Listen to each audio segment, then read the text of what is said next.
Okay, everyone, I think we're live. Welcome, everyone, to the 6th episode of the Xbox Live Party podcast.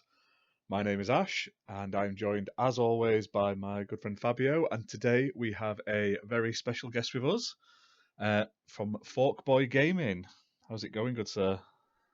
Hey everybody, excited to be here. Kind of just doing my thing. I don't know. This is weird without a cam on. One day we Yeah, will do the camera. I'm good as well. Thank you for asking. Okay, just because he's the guest doesn't mean that I'm not here. Okay, Right, that's it. You're deleted now. Goodbye. I'm deleted. That's it. Fork, enjoy being the co-host of the Xbox Live Party podcast. Simple as that. Whoa! We're not going down. No, I can't do that. It's simple. Let's say that. Let's tell the truth. Fork is here because we decided to give him some money, and then he gladly accepted. It's simple. Now, you're here to talk about your Halo tournament, which we'll cover later today. Later tonight in the podcast. You're going to be talking about that. That's starting next week, and it's full of awesome podcasters. So I'm looking forward to talking about that. But yeah, we're going to get started with what have we been playing for the last week.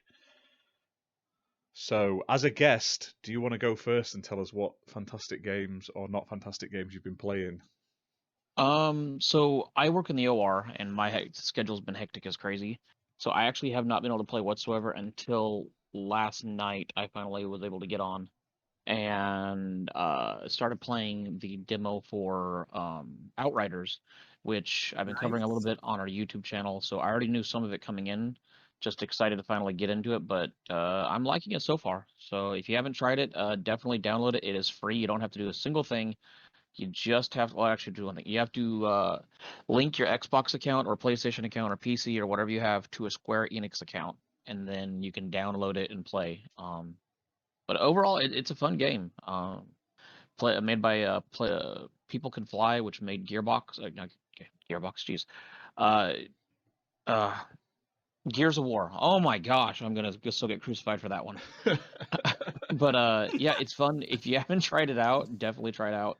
It's free. It's for a month. You have nothing to lose. Nice. I'll So, definitely be what have you guys playing been that. playing? Definitely. Are It does look pretty good. are you playing on the next gen consoles? Yes. I did download it on Steam on my PC, but my PC is not anywhere near next gen. I mean, it's a 1660 and whatnot. But I am playing it on Xbox Series X. It does look good. It feels good. It loads fast. So I'm enjoying it. Awesome, So- awesome. Because this is gonna be one of our topics later this episode, but with the Series S actually. Yeah. We can keep going. I know where you're going with that, and I was even kind of like, wait, what? No worries. It's just because we will later start to talk about the Outriders, but on the Series S. No worries. But continuing.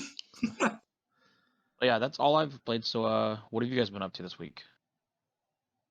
Well, if anyone's watching this live on on Twitch, I'm getting it wrong now.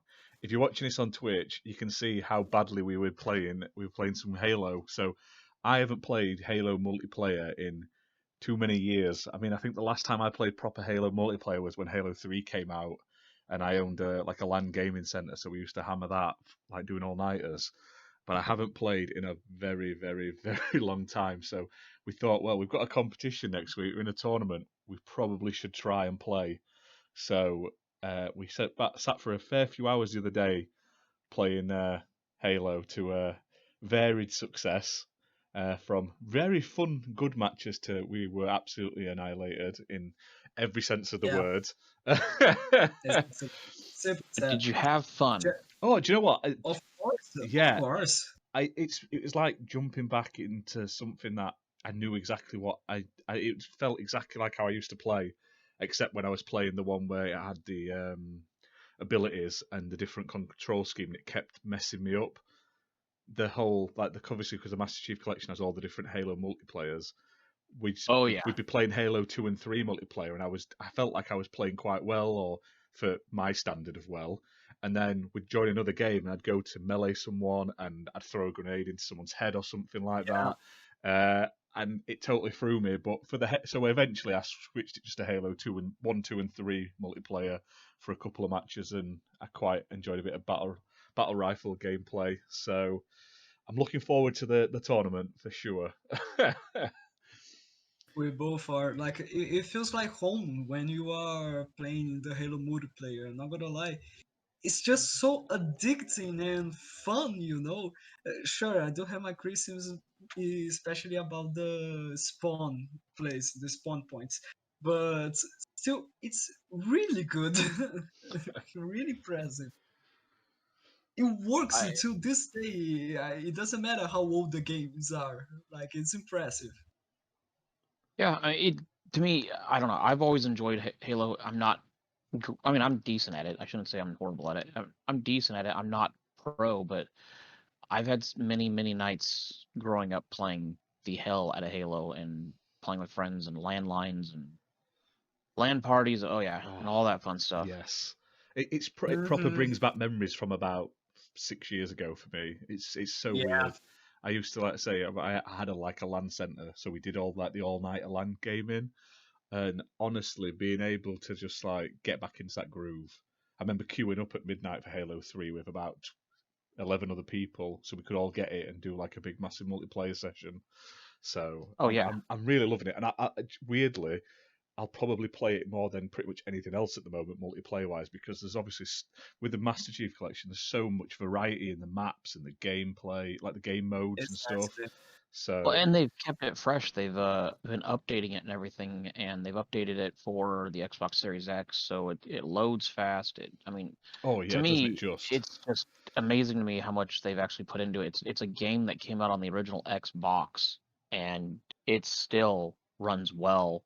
It's not like some games that just haven't progressed very well. Where this one is still aged well, it still runs well. It just I'm impressed that they've been updating it as far as they have, keeping it to where you can still play with your friends. You can still do as much as you can.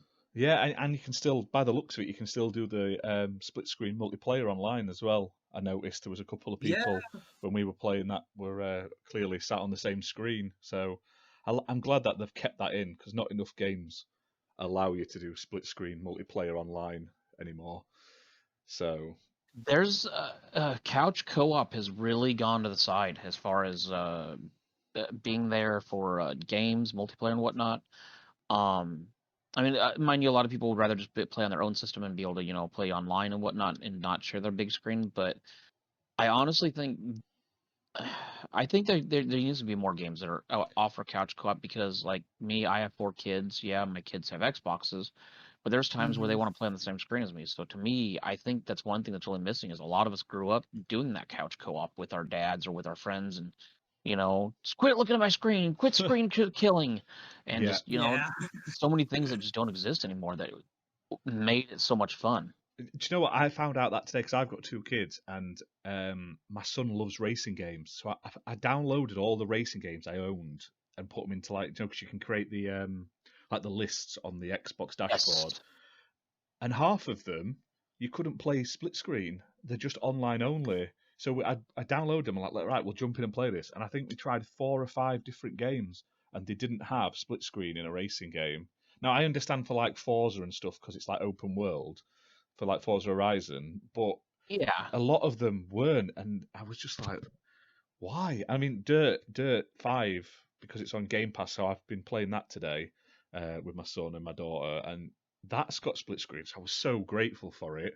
Because just not enough games have them nowadays, and Yeah. it's so silly. All the games that should have couch co-op, and they don't put it in. It's like Battletoads and stuff like that. There's no reason Battletoads couldn't have had. Yeah, Battletoads, it missing couch co-op really. I mean, I didn't play it. I thought Battletoads was fun, but when I found out it didn't have couch co-op, to me, it kind of killed it. It was like that was one of the funnest things, is your friend No, slamming you in the ground and you kicking him.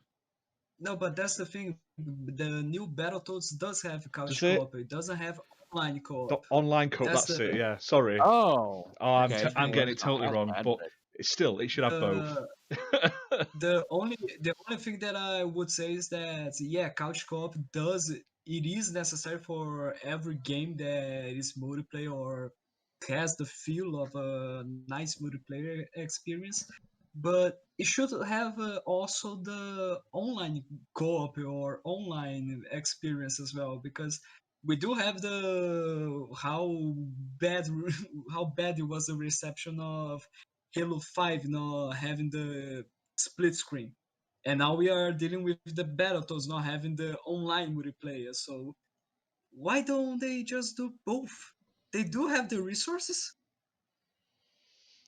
Yeah, it's an odd one. Yeah, but there's another. Then the other side of the coin, like the other game I've been playing this week was I got the expansion for Moving Out, like the house moving Mhm. multiplayer game, and that has couch co-op, which is great, and the expansion is great. It's so fun, but it doesn't have online, and I understand it was never intended to have it, but it's so weird, especially nowadays with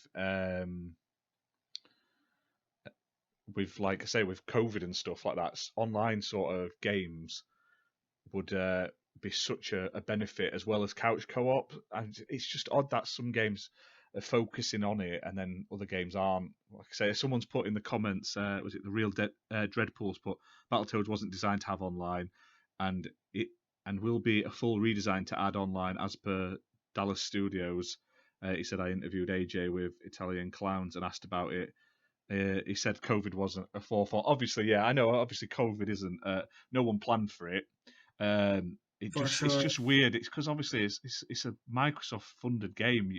It's one of those weird things where it's one of those things that Microsoft multiplayer has been really lacking in everything. Like there's no online multiplayer for Battletoads. Uh, Stuff like Crackdown or even Bleeding Edge, if you just added bots, I mean, it would probably keep Yeah. them going a bit as well. As someone who plays both of them every now and again, it's just little weird things, and I don't know. I don't know. It's like Microsoft do some great things, but then when it comes to certain bits, they just don't want to. It's just like they're tacked on the side. But other than that, I And haven't it's been not a, playing much else this week, so I'll stop moaning about it. oh yeah, and especially because the holidays and the vacations are already over, and life will have to continue. And that's why only Fork is here, because we tried to call Dushi, we called Wilmy, we called Husk, but all of them had their appointments. They all had their things to do during the day. Especially big shout out to Wilmy. Happy freaking birthday to you, good sir. We would love to have you during one episode, but we hope that you are enjoying your day with your family and keep being awesome. Yes, happy birthday, Wilmy. I'd sing, but they'd probably ban me. You'd have to pay whoever owns it now. Exactly. Yeah, exactly. Exactly. You sung happy birthday. That's a copyright violation. You need to now pay us money. God damn it. But for sure, for sure. But like the in my case about what I've been playing, yeah, I haven't been playing much as well because of all my work and studies and all that kind of stuff.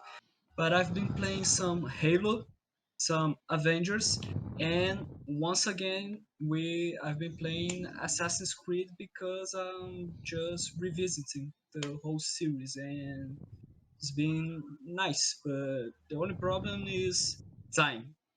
That's what fucks me. Yeah, if there's more hours in the day, more things will get done. Yeah. Exactly, Too many exactly. games, too little time. Life's more important at the moment. So I know that feeling. Oh yeah. Sadly, we could say that sadly life is more important. No, just kidding. No worries. My backlog grows. I keep going, I'm going to work through this backlog. I'm not going to get any more games. And then I buy more games, and it just keeps growing. And then I just don't play any, and I'm like, oh, what am I doing? What am I doing? So Why do I It's keep just like spending a money? drug. Yeah, oh man, Like a drug. I buy far too many games, and one day I'll play them all. But right now, I'm like, oh, it's on sale. I better get it. My Probably. wallet's not Yeah, happy. fair enough. And with I know Game that feeling. Pass adding, and with Game Pass every single time adding more stuff, god fucking damn it. And it always adds stuff I've just bought. I've learned that from Game Pass. There's a chance it's gonna literally every time I buy something, the next month it goes onto Game Pass. I don't even play it before it goes onto Game Pass, but it's so good value and I love it. But I'm when I buy games now, unless it's something I know I'm going to play for hours, like with Valhalla and stuff like that. If I don't think I'm going to play it a lot, Mhm. I'll either wait till I only buy games that are on like massive sales, or I just play them on Game Pass now. There's just too much to get through, basically. Oh yeah. Yeah. We're with you there. We're with you there, brother. One But thing continue. I was going to say quickly, I haven't mentioned it. We are going to be giving out a few. We've got a couple of Steam codes spare, so I'm going to be popping them up on the screen during the podcast. So if you're watching live, grab them while you can. I'll leave them up for like a minute or two so you can write them down and redeem them. But we've got a couple of them. I'll put them up during the podcast, so just keep your eye out. Fair enough. Fair enough. But talking not just about, but why are we doing this fucking giveaway? You need to explain what's going on. Well, It's this one simple. is just sort of just something nice, really. But we've had a massive increase in sort of followers and stuff on Twitter and our social channels, and everything seems to be picking up. We're getting more live viewers, and it's just nice to give something back, really. But eventually, we're going to start doing like Exactly. Xbox codes. But we happen to have a handful of Steam codes, so we're going to clear through them before we start moving on and giving out Xbox Yeah. codes. And with that, I'm sorry. With that, we would like to thank everyone that has been supporting this podcast. Thank you so much to every single follower that we have on our Twitter page.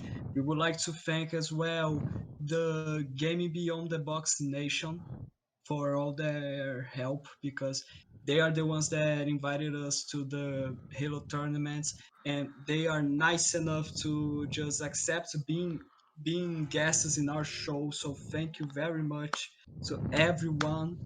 You are awesome. And with all the support that we've been having, we were able to have a simple post that just had like 40,000 views, something like that. It got 78,500 in the end. It just went mad the other Damn. day. Yeah, I put a picture up of just a little basic sort of like because of Xbox I met strangers that turned into friends. I just thought it was sweet. So I posted it Exactly. up and it just went mad. It got more impressions. It got like triple the impressions on its own than we had for the last month on everything. So thank you to everyone And who's like shared and liked and comment on that, because it was just amazing. Awesome though. Good job, guys. Oh, thank you very much. So But shall we move on to the news though? as far as inviting you guys, no problem. I'm glad you guys accepted it. Mind you, Tushi's the one that recommended you guys, so massive shout out to Mr. Tushi, who's been helping with the tournament and thank getting you the so solos where much. they need to go. So yeah, thank you guys, and then yeah, I guess next topic. Also, yes, supposedly Happy Birthday is now public domain as well, according to the real Dreadpool. I'm not going to try it though. Fair enough. Fair enough. So moving on to what we have to talk about, with the growth that the podcast has been receiving, we think it's time for us to have a logo. We do have some ideas that me and Nash were thinking about, but we don't have any skills to do it. So if you know anyone who could do it, or if you know how to do a nice logo image or something like that, send us a DM on Twitter, and then we will discuss the price. We will discuss how we would like to have the logo. Just send us something. We would love to hear I feel about it bad now because we were because talking about this, me and Forkboy, before you got into the chat room, and he's already recommended a few people, and I've already spoken to, I think it's Husk I've already speaken to, so I will follow up with that. Really? Yeah, I did remove it from our list. You just haven't read the new I list, saw the list obviously. and I was like, oh, I can tell you somebody. Yes, Stay tuned. but Why if did- anyone else why is did you interested, we are tell- looking for people why that can did you do that just- sort of stuff. Because Why I did can you use just tell me? it's You more fun. motherfucker. Oh. Asshole. I'm out of here. Bye. You should have got God here on damn it. time. Should have got here on time for a change. But yeah, I'm so sorry. it's I'm all going to sorry for shit. It's wanting all to going to be- shit now. We've done it. We've all gone to shit. But hello to everyone in the chat. It's really nice to see people chatting and watching. So hello everyone. Lots of new people I haven't seen before. Yeah, we'll jump straight into the news as well. We have a chat for the first time. Yeah, My more God. than just like two people asking questions. Yay. So Everyone starts somewhere. oh, exactly. Do you know what? We did this more. We're quite good friends and we play online all the time. So we were like, let's just do something about it. I mean, especially with the way the world is, where we're all stuck inside and we can't see anyone, and it's a good way to fight depression and keep yourself busy and let that sort of that avenue out. So it's definitely it's been great for me as just sort of keeping me busy and sort of giving me something to focus on around work and university and stuff like that and family. So we'll grow eventually. As well as good to me, it's new people. Like I'm from Brazil, Ash is from UK. That's like something that would never happen if we haven't tried to play something together and decided to know each other better. I mean, gaming in general, I've met so many people that I would never have met otherwise. Ghost, Wilmy, I mean, everybody in the Gaming Beyond the Box Nation. Only a couple of them I actually know in real life that I've actually met before all this. But gaming brings so many people together and so many different avenues, and just you're able to bond over something that a lot of people make fun of. Oh, you game, and it's like, yeah, I game, but get to play with people and relax and enjoy something, and That's sometimes it, isn't it? beat a triumph or an accomplishment. So to me, I love gaming. It brings a lot of people together. Oh yeah, I mean Yeah, we that's a met fact. from playing Crackdown, and we play like every week, a couple of times a week. We chat all the time, and there's loads of other people. Like say, we still like chatted together. Like there's Alucard and stuff like that we always game with when we can. So it's really nice to be able to connect, and it's amazing. Like every walk of life, every side of the world, everyone's interested in gaming in some aspects, and they all want to play. So it does definitely bring people together. Exactly. With that, we just say fuck console wars and let's go to the next topic. Unfortunately, it's not the best of topics. So the first bit of news this week is regarding Stadia, Google Stadia. There's a couple actually.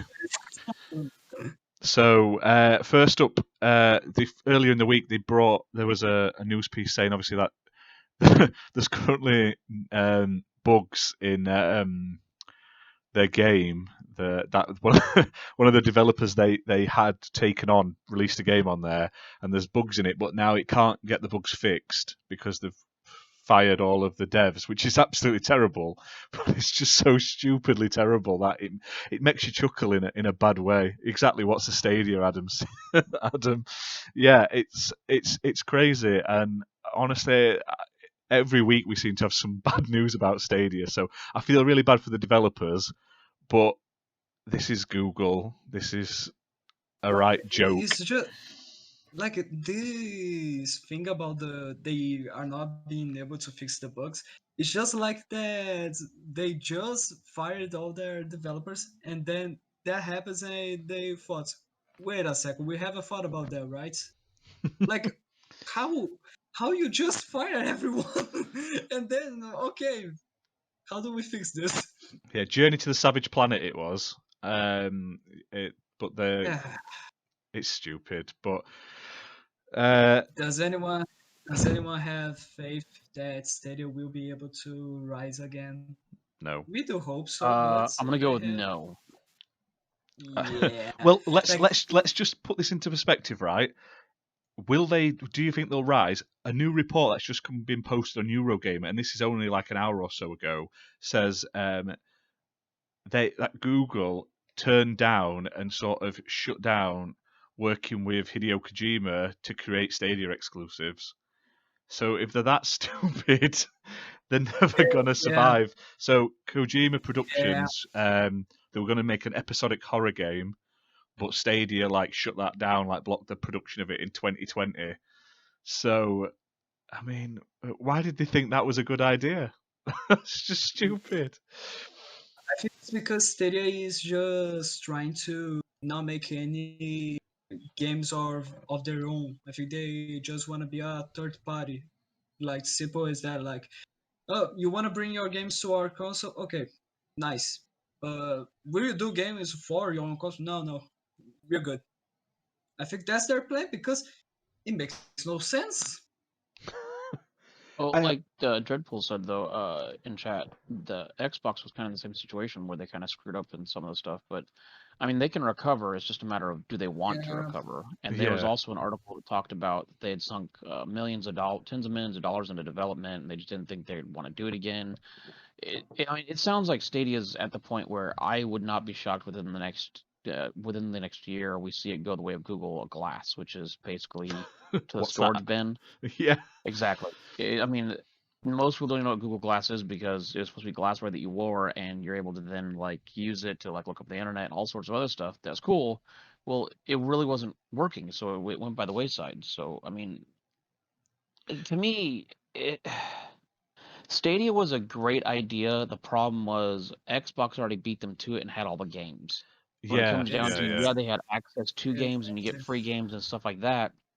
Okay, that's great, but I can play all my games that I already own on my This is Xbox, something and I we can. discussed before. Yeah, the benefit of It Xbox is you take what you and already have. You're not having to yeah. then buy more on top Well, I mean, unless the you don't want platform is to. already built, so you're going against. I mean, let's say PlayStation follows suit. PlayStation has a more viable option to do streaming than Amazon or Google due to the fact that people already have digital libraries already built Yep. because of games they've bought and games Exactly. they've played.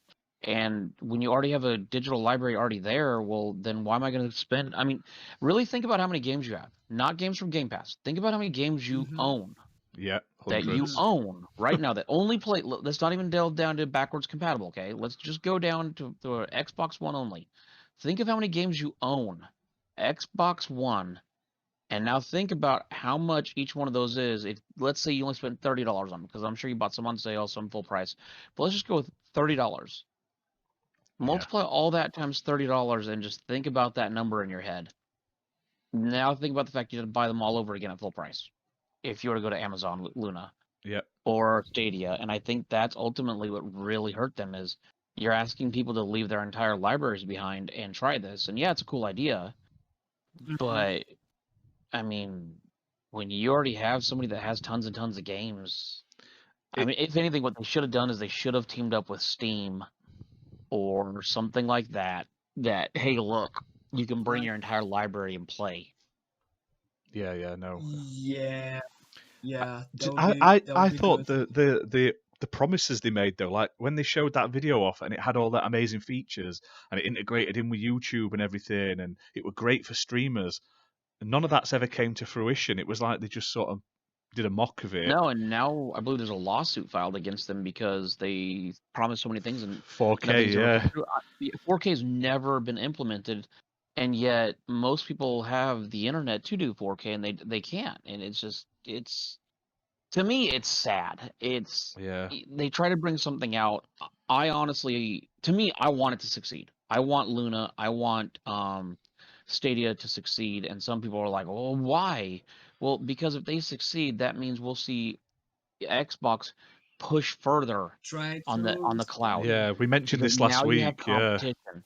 As long because as you have competition, competition is good. it breeds better environment. if there's no Exactly. one, if it's just Xbox, we're not going to get anything. It's just going to just get left as it is, and it'll trundle They along. are They're not going to spend more money and effort when they don't have to. they're- I mean, they look will at push themselves I to don't be know if it'll. better. See, I think they're not going to leave it behind, even if there is no competition, due to the fact that 5G is such a big thing now. A lot of carriers have it. A lot of carriers are now going with unlimited data. I think this is something that will continue to grow. But if you had competition, it would grow that much faster. Yeah, and they're gonna strive to improve it and push it. But I bet Luna as well, whoever's in charge of Luna now, like obviously the head of Luna's just recently left as well. But whoever's taken over Luna must be looking at Stadia and being like a bit pessimistic, because if Google can't do it, I mean Amazon may want to pump more money into it and more resources, but I bet they're going to look at Stadia's current situation and maybe take the foot off the gas. So hopefully not, because Luna looks quite decent as well. I mean, it's not for me, but I like their approach better than Stadia's, where you pay monthly The like Game Pass and you can get the yeah, add-ons and stuff, but they're not the going to one rush for thing it. yeah, the one thing that I was interested though about Luna Ash was the fact that when you sign up for it, it also talked about Ubisoft is there, and they've never expanded on what it was. To me, it looked like they had signed a deal with Ubisoft that you get exclusives there or something, but nothing's been expanded on it. So to me, it brought some ideas of, hey, look, that actually kind of looks kind of cool. You sign up, they already have Ubisoft on there. That's pretty hot, but nothing's been expanded on it. Like, okay, so what is it now? Well, So they're not yeah, saying anything. yeah. From what I've gathered though, from people that I've spoken to that have used it, I believe it's like included in the standard like monthly sub is like the older Ubisoft games, but then it's got like an add-on where you pay extra a month, sort of like a bolt-on, and you get all the new Ubisoft games. Like from the Ubisoft, is it Uplay Plus or something like that? There's too Yeah. many things, but basically it's that in streaming form, which could eventually something that Microsoft could do if they want to increase content onto Game Pass, but not be paying out for it. So they can go, well, we've added all these extra games on from publishers, but you can also spend an extra sort of like £4 a month and get their brand new catalogue. If all these like services and these publishers start doing the day in date sort of onto their own platform, sort of streaming stuff like EA Play and that could be a future for it. But Luna's very shrouded in mystery unless you got in. It's been very quiet. Yeah, yeah. So we will Like, wait and see. do you think that with Stadia, in the way that they are right now, by shutting down their studios and having problems with their own games, do you think that Luna would try to still continue to do what they want to do? Yeah. Or do you think that would make them be afraid to try something?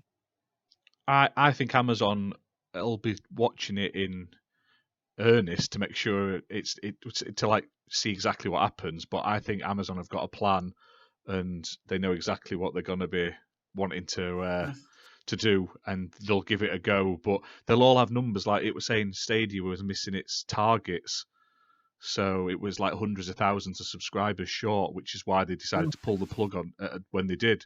So Amazon will have the same sort of targets. They'll know exactly how many people they want signed up. I bet Microsoft does as well. Microsoft has a plan for Game Pass. They want so many millions of people subscribed by a certain time. So I think it's the numbers that count more than anything. But I think everyone will be a bit more wary then jumping into the streaming game after Stadia's sort of current sort Yeah, of standards. the most important lesson is to take all the Stadia's mistakes that they've been doing and just simply, okay, let's try to avoid that and let's try to do our best, because if we end up doing the same thing, we are going to get screwed, especially by the way that Microsoft has been handling all of this with their ecosystem and all their efforts with xCloud and all that kind of thing. And we can be certain that Sony will try to have an answer for that. That's a fact, not just for Game Pass, but for xCloud as well. So yeah, only time will tell. No, I mean I agree. The one thing about Amazon that I do wonder is with Bezos stepping down, how much was he involved with it? That's a good point. I'd not thought of it like that. Yeah, maybe he was the driving I mean, force, and now the if he foot was the might come off the driving force gas. and now you have someone else, Yeah. does someone else not like it? Yeah, I mean, how many times have we seen something scrapped because the new CEO is like, nope, I don't like that. We're just going to get rid of it. The good thing Amazon's got for it, though, is it's still classed as a beta, whereas Google should have launched as a beta, like Stadia should have launched as a beta, and they wouldn't have had any of this issue if they'd have just said beta. Luna is launching as like a closed beta, so if nothing comes of it, they haven't spent millions and millions and millions extra rolling it out with all this advertising and stuff and promotion like Google did. So I'm sure they'll know. I'm sure someone's running numbers and they're gonna work something out. And someone in the chat's put Dr. Jonas28's put, wasn't PlayStation interested in Microsoft's cloud? Yes, they have a deal with Microsoft for their Azure. For the back Yeah, end. their Azure servers, using their servers on the back end, but Dread would be someone that would know more on that as far as what their ideas were. I know they wanted to use the Azure servers, but I don't know if they ever actually said what they wanted to use them for. I don't think they've ever actually come out and said, yes, we want to actually stream games. I could be wrong. If I'm wrong, I have no problem being wrong. You know, it's part of life. But I don't think they ever came out and said, "Hey, yeah, we want we want to compete with Xbox Cloud." No, they're just using their Azure sort of cloud services for something to do with PlayStation. So I'm sure eventually it'll get announced what that actually is. But for now, all they really announced was we're going to be using it. We've signed a deal basically. Yeah, I mean, I don't think anybody really wants to compete with Xbox on the cloud system. No, not at the moment. They have No. the servers, and that's the biggest thing. It's like, okay, they already have the servers. It's not like they have to make them up. They have the games. They have 15 studios in Xbox Game Pass. I mean, they know what they're doing. Yeah, exactly. 15 to become 23 studios, actually. Okay, Dreadpool said they haven't migrated to the Azure servers yet, so it sounds like they made a deal, but they haven't done anything with them yet. Nice. Fair play. Now, as a man, if you ever want to know anything technical, he is great. He knows a lot of technical stuff. There we go. That's always nice to know the right people to find out about that, isn't it? And he reads a lot of stuff, and he also interviews a lot of people, so he is great to have.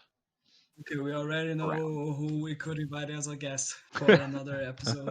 Dread would be great as a guest. He knows a lot of stuff. He's very technical, knows a lot of system hardware as far as why things do work the way they do and all that, so... Nice. Awesome. Dreadpool, consider yourself invited. Well, sorry, Dread, 3 under the bus, man, but I at least wanted to be honest. I'm going to throw when in... it comes to technical things, or like, hey, why does this work the way it does, or servers or anything like that, I always refer to him or AC Husk, because both of them know the technical sides a whole lot better than I do. So I don't ever try to say, oh, well, the Xbox, the RDNA works. I'm like, I have no freaking clue. All I know is the damn thing works. I don't even know what RDNA means anymore. I've given up with RDNA. I mean, apparently PlayStation 5 has RDNA 3. I don't know. Yeah. Oh, that's brain cells, that is. Like, who cares, right? Like, this is RDN 3. Okay, but... Paul, did you just flip me off? Why is that important? Like, okay. What the heck, Dread? Giving you props, you flip me off. I see how it is. I'm going to jump to some random news that we haven't got in our list of things to talk about, but it's good news, and it fits in with the birthday theme we had earlier. Microsoft partnered with Finsbury Food Group to launch a controller cake in the UK. It's amazing. I got my son it for his birthday. He loves it. Turns out it's been their best-selling cake of last year. So random, pointless thing, but it is Xbox related and birthday related. So if you live in the UK and you've got a kid or yourself that likes Xbox, you can get them in Asda and Tesco's. And it says it's a sponge cake with a layer of raspberry jam and sweet filling. And it is actually quite nice for a store-bought birthday cake, I must admit. So the way you advertise that, Ash, it almost sounds like you read it off an article or something, like with raspberry filling. And I've got the article up in front of me. I did just read that as well. I was like, wow, man, you like. Yes, big up UK. Cake, right? It's a really good cake. He likes that much. Do you know what? My son was like, I really want an Xbox cake. And I was like, how the hell am I going to get him an Xbox cake? And then they announced this was coming out like the month before his birthday. And I was like, ka-ching. So You could just do a regular cake and put your Series X on top of it. Whoa, whoa, whoa! No, All I heard was blasphemy. I'm not putting my Series X anywhere near something that may destroy it. Exactly. I hate to say though, I don't drink tea. I'm British and from the UK, but I just drink the coffee stuff black. I can't Wait a drink second, tea. isn't that like blasphemy? Oh yeah, probably. But I'm sorry, but I got to keep so going. disappointed. I've got to keep myself going, so I need coffee. So tea. I'm so disappointed. I've got strawberry jam flavored tea. That's weird as anything. It tastes like you're eating toast with jam on. But the amazing things you can get. Fair enough. Fair enough. I blame my wife. So. You gave your Okay, wife well, a graveyard cake for her 30th dread? That just answers so many questions. I just would like to ask where this is going. Oh, it's on the Twitch chat. If you're on Twitch, you can see the chat.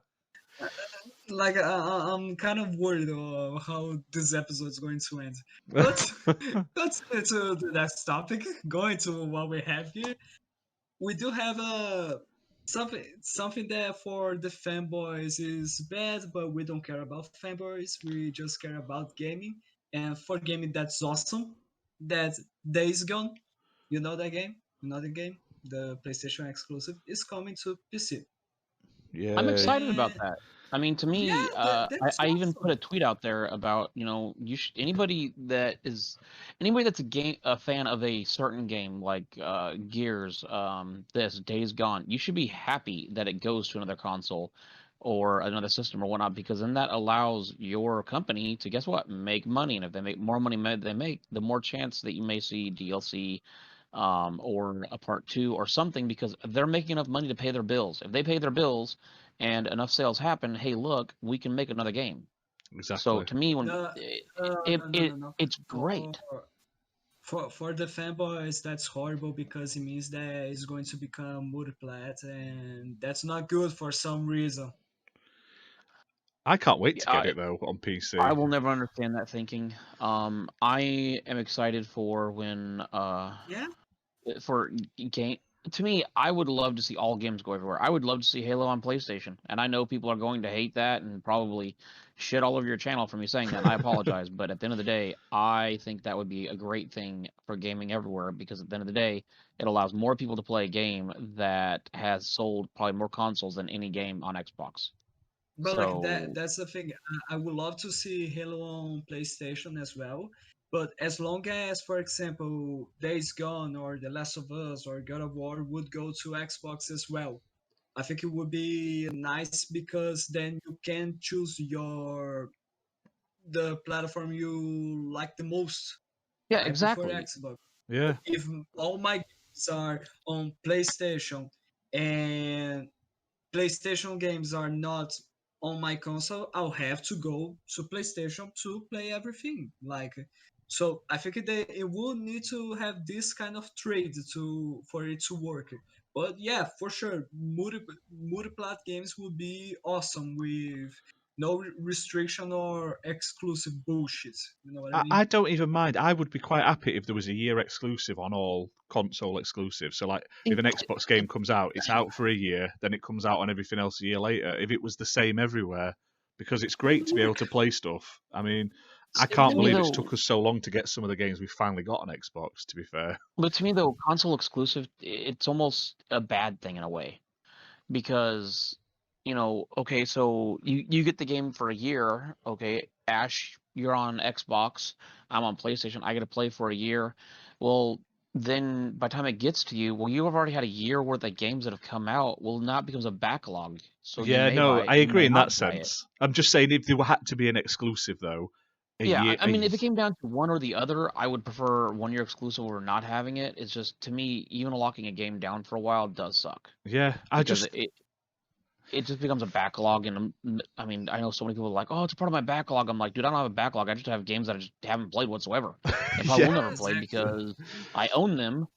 And that's my thing. If I think a game looks great, I will own it. And everybody in Gaming Beyond the Box makes fun of me because there's so many single player games I own, and I do not play a lot of single player games.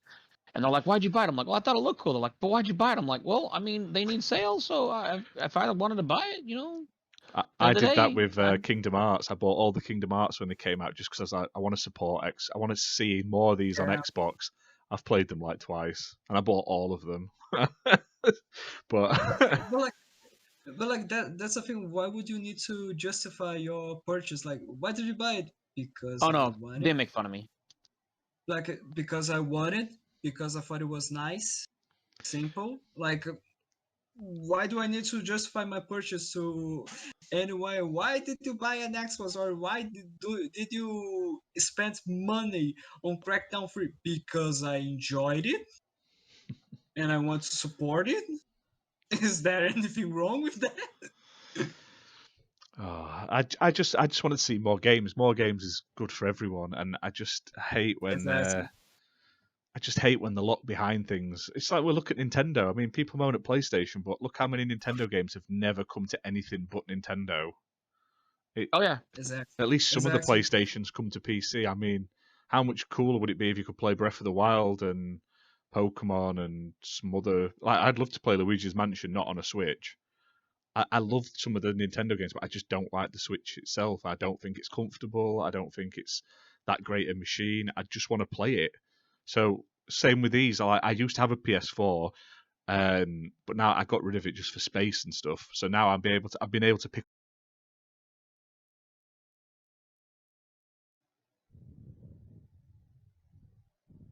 Can you hear me? yeah, I can hear you. Yeah, sorry, my internet just Yes. literally cut out. So I apologise, everyone. I am here. My internet just decided to stop, stop working completely there. Yeah, sorry. What were you saying, or what was I saying before my internet rudely disconnected You started me? going in and out, in and out, in and out, and you were talking about Nintendo. You didn't like it, and That you would like to play Luigi's Mansion on anything yeah, else besides Nintendo Switch. and then it went. All right. So yeah, basically, I was just saying that, like, at least on PlayStation, I It's can part of the show. I can play a lot of those games that I had on PS4 on my PC now. Sort of like there's Death Stranding, there's Horizon, Horizon. there's the Dragon Quest games, stuff like that. So a large chunk of them I can at least play. But with Nintendo, you literally cannot play them anywhere but on a Nintendo. You can actually play some old Nintendo games on emulators, but it's not official. No, no. Well, I mean legally though, and like an official version. There isn't one. So to be fair, everyone gives PlayStation shit for it, but Nintendo are the worst. So Yeah, I know what you mean. I know what you mean. Give me 2 seconds, guys. You can go to the next topic. I'll be back soon enough. Really quickly. Just a sec. oh, he's running. My internet scared him away, so I apologise. Holy shit. Don't say something like that. For crying out loud. It's just because I need to answer something really quickly and because I need to get a drink because I'm thirsty. Simple as that. Can't get staff Okay, nowadays. two Moving seconds. on. You can get the State topic. of play. PlayStation had the state of play. What did you think to it? Did you watch it? I didn't watch it. I don't have PlayStation. I watched it. It was all right. I got more enjoyment out of the Twitter reactions afterwards, I must admit, than I did with the actual show. But I think I'm the only person that out of the three of us that has a PlayStation, so we'll not chat about it too much. But the amount of crap Xbox gets for the shows, that was wasn't an exciting show in the slightest. So, but Oh hey, no, I agree. It's a double standard, but I mean it's one of the things that's always been a double standard. It's never been equal, but it's one of those things where you just learn to deal with it because if Xbox did it, people would crap all over it. But you know, I said once, if Xbox came out and said they bought Sony, people would instantly come out and say Sony has no games. Or Sony sucks. They never made good games.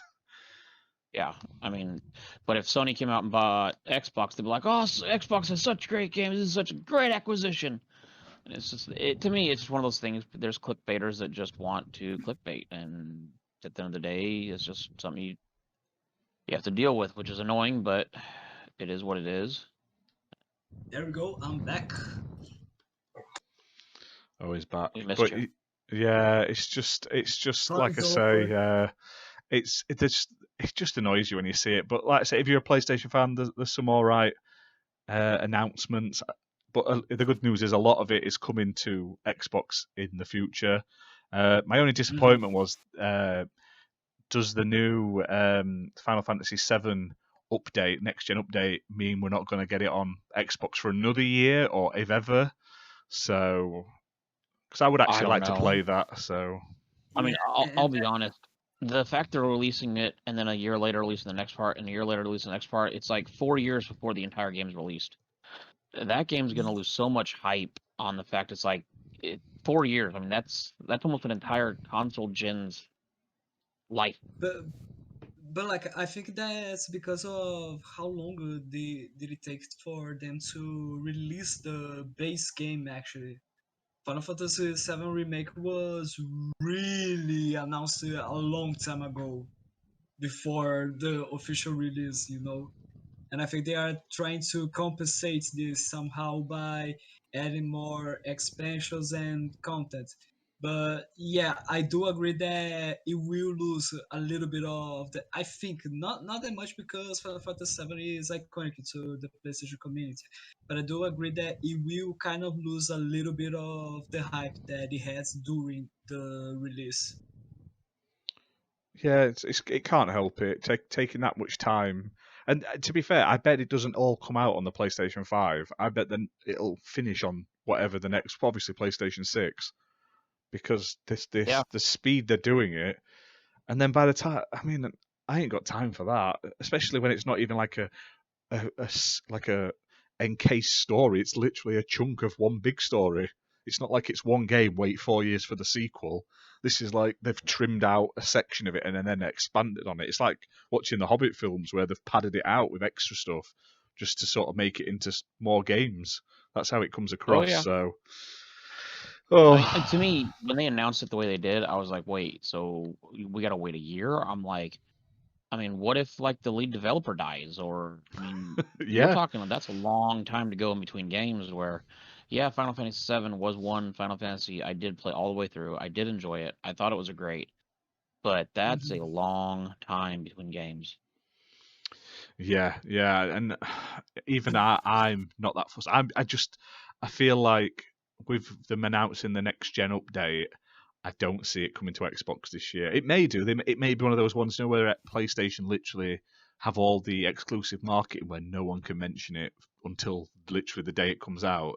That could be a possibility, but I feel You like think this is that's a the way to case? extend it, or we may get the next gen version comes out with extra content, and it comes out for PS5, but then only the backwards compact version may come to Xbox, so we'll not get the next gen version till whenever that exclusivity runs out. Do you know what I mean? So if it does come on Xbox, it'll be like the subpar original PS4 version as such.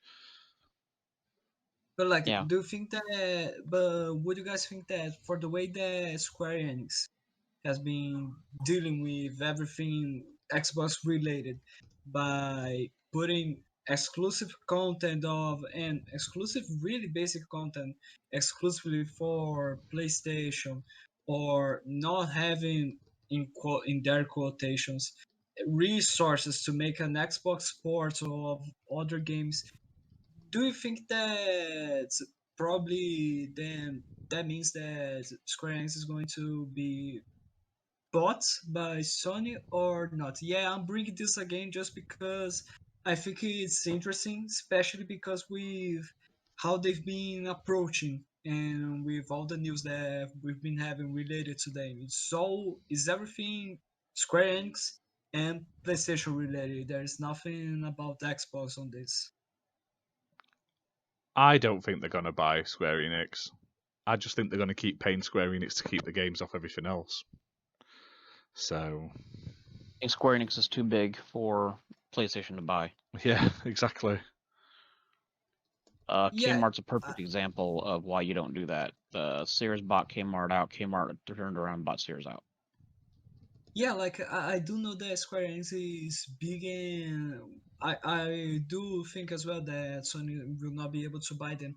But mm, is it really that cheaper for them to just with every single game they just make a deal of exclusivity and then that's it? Because that's a lot of money they are spending, and Millions of dollars is cheaper than they billions of could. dollars. Exactly, yeah. They can spend a lot of money on Yeah, advertising but and that's a keeping it off. Then they don't have the risk and they don't have the hassle. They literally just sign a check. They don't have to worry about paying developers and all that. yeah. They're paying for that one thing, and that's all they have to worry about. They just like keep it off Xbox.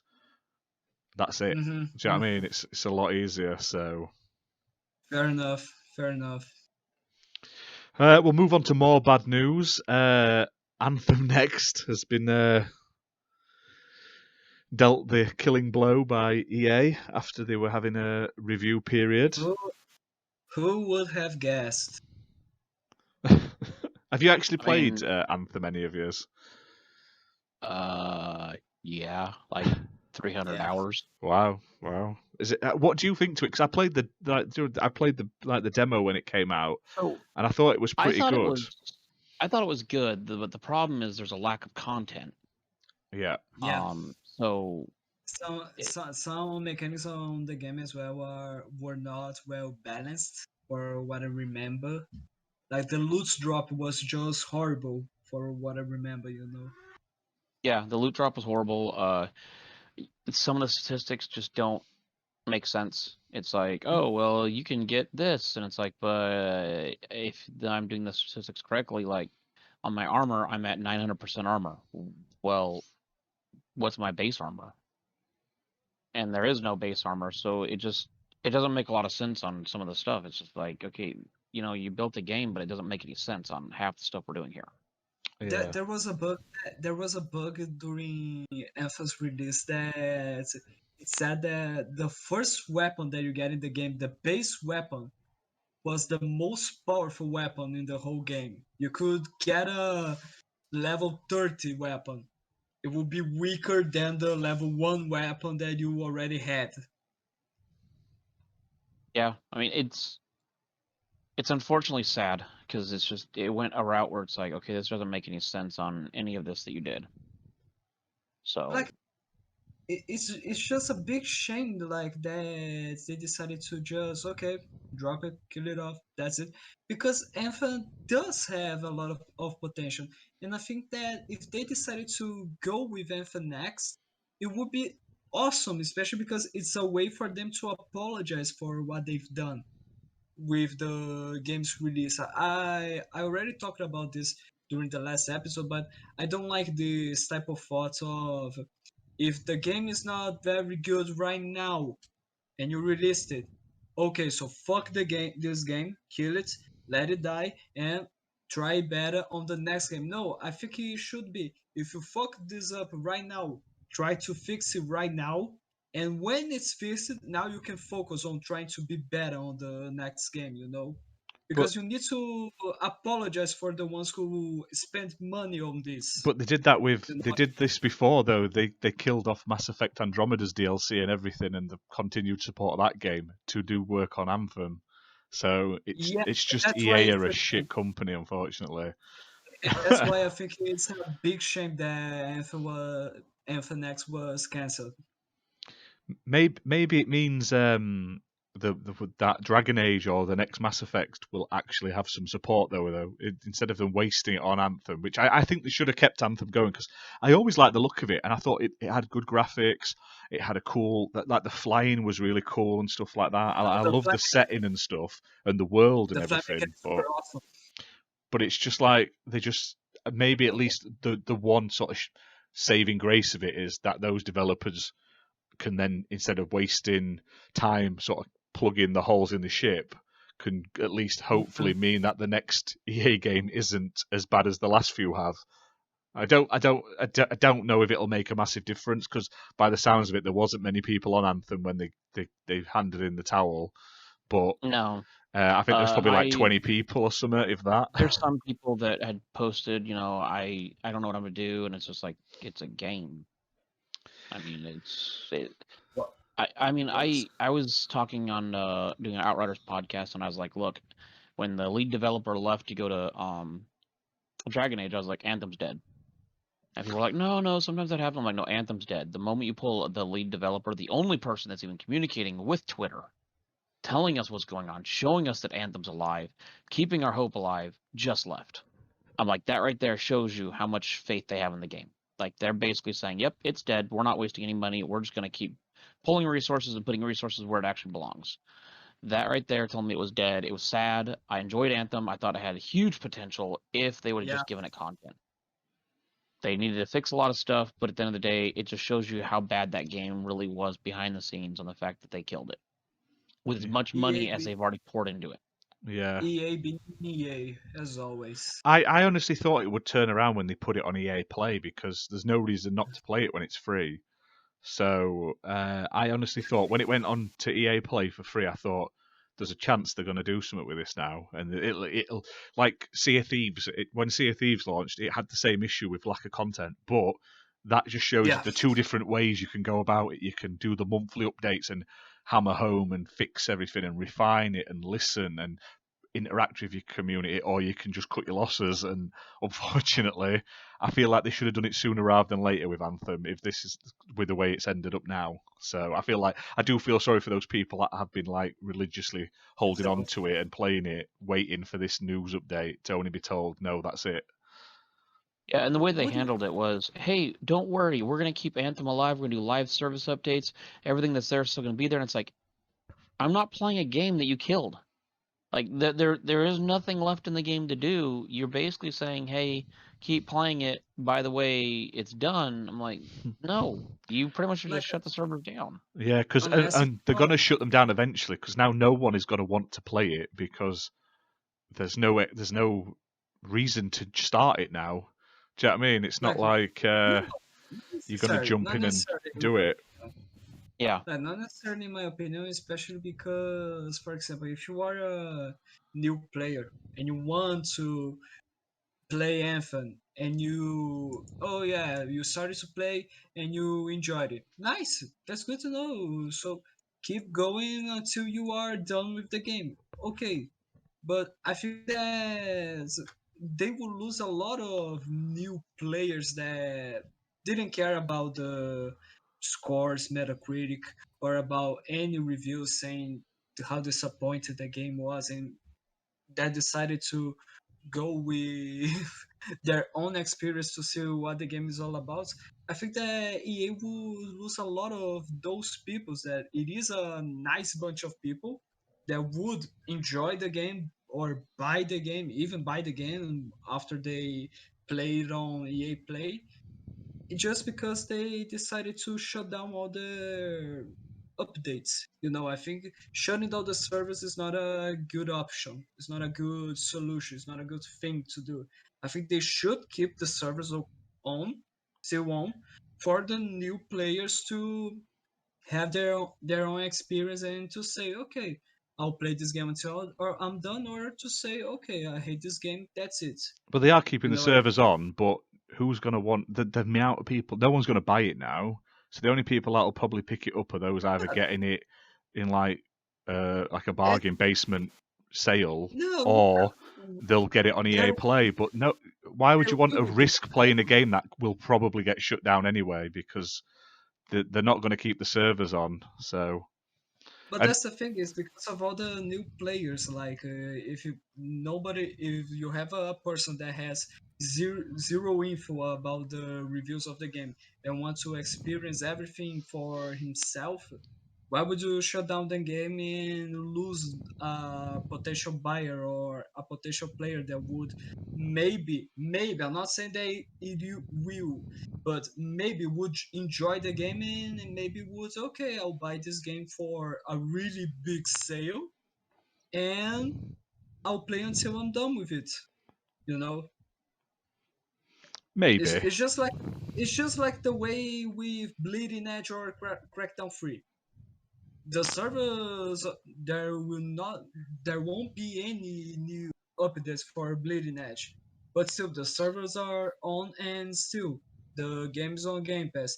If there will not be any new updates for the game, why would anyone still play it? Because it's a new player or because it's an old player that enjoyed it and wants to keep going and have their own experience until maybe the game being shut down. But if they decide to shut down, they will lose a lot of potential people and potential buyers that would like to play the game until they are done. You know what I mean? Ash, you have a question on Twitch. Yeah, I've seen it. I was just letting him finish. Oh, okay. Yeah, so the game on screen, there's two. The main one on the main screen is Her Majesty's Spiffing, which is a point-and-click adventure game set after Brexit, where you're basically it's like very British humour, and yeah, it's fun. It's all right. Like I say, I got it on sale about 2 weeks ago, and yeah, if you like sort of British humour and you like classic point-and-click adventure games, definitely give it a go. You get a couple of hours out of it. And the other one in You the need- top corner is Music Racer, which is like a rhythm driving game where you just move left to right to get the tokens in time to the music, basically. And I'm driving a DeLorean in that video. You need to check if the game that is on the big screen is available on your region, because I tried to see if this game was available on Xbox Brazil and it's not. So keep that in mind. But it is fun. It is definitely fun if you like classic sort of slow-paced point-and-click games. There's no combat or anything. It's just story and environmental, like interacting with everything and dialogue and stuff. That's definitely a game I recommend. Sort of like the Double Fine stuff we were playing earlier in the year with like Grim Fandango and stuff like that. Yeah. Moving to the next topic, we do have another bad news. This one is actually kind of big. It involves You guys seem to just have bad news after bad news, man. You got to throw like something good in there, like, hey, guess what? I found my penis this morning. Yay! Okay, next topic. There is good news. Star Wars Squadrons is coming to EA Play. That's good news this week. Hey, don't. Dude, who's playing that game? I will be. Is that supposed to When be it's a on good EA news? Play, it's free. It's free for Game Pass it Ultimate came- subscribers. Oh, yeah, but honestly, it came out, and I think I knew 4 people. Like, a bunch of people were excited, and A bunch of people then... were excited, really. Yeah, a bunch of people were like, this is the worst game ever, and no one played it. I saw the trailer and nothing just caught my attention in that game from Star Wars Squadron, especially because it's EA doing it. Yeah, see, once again, EA... I just want to point out a common denominator here.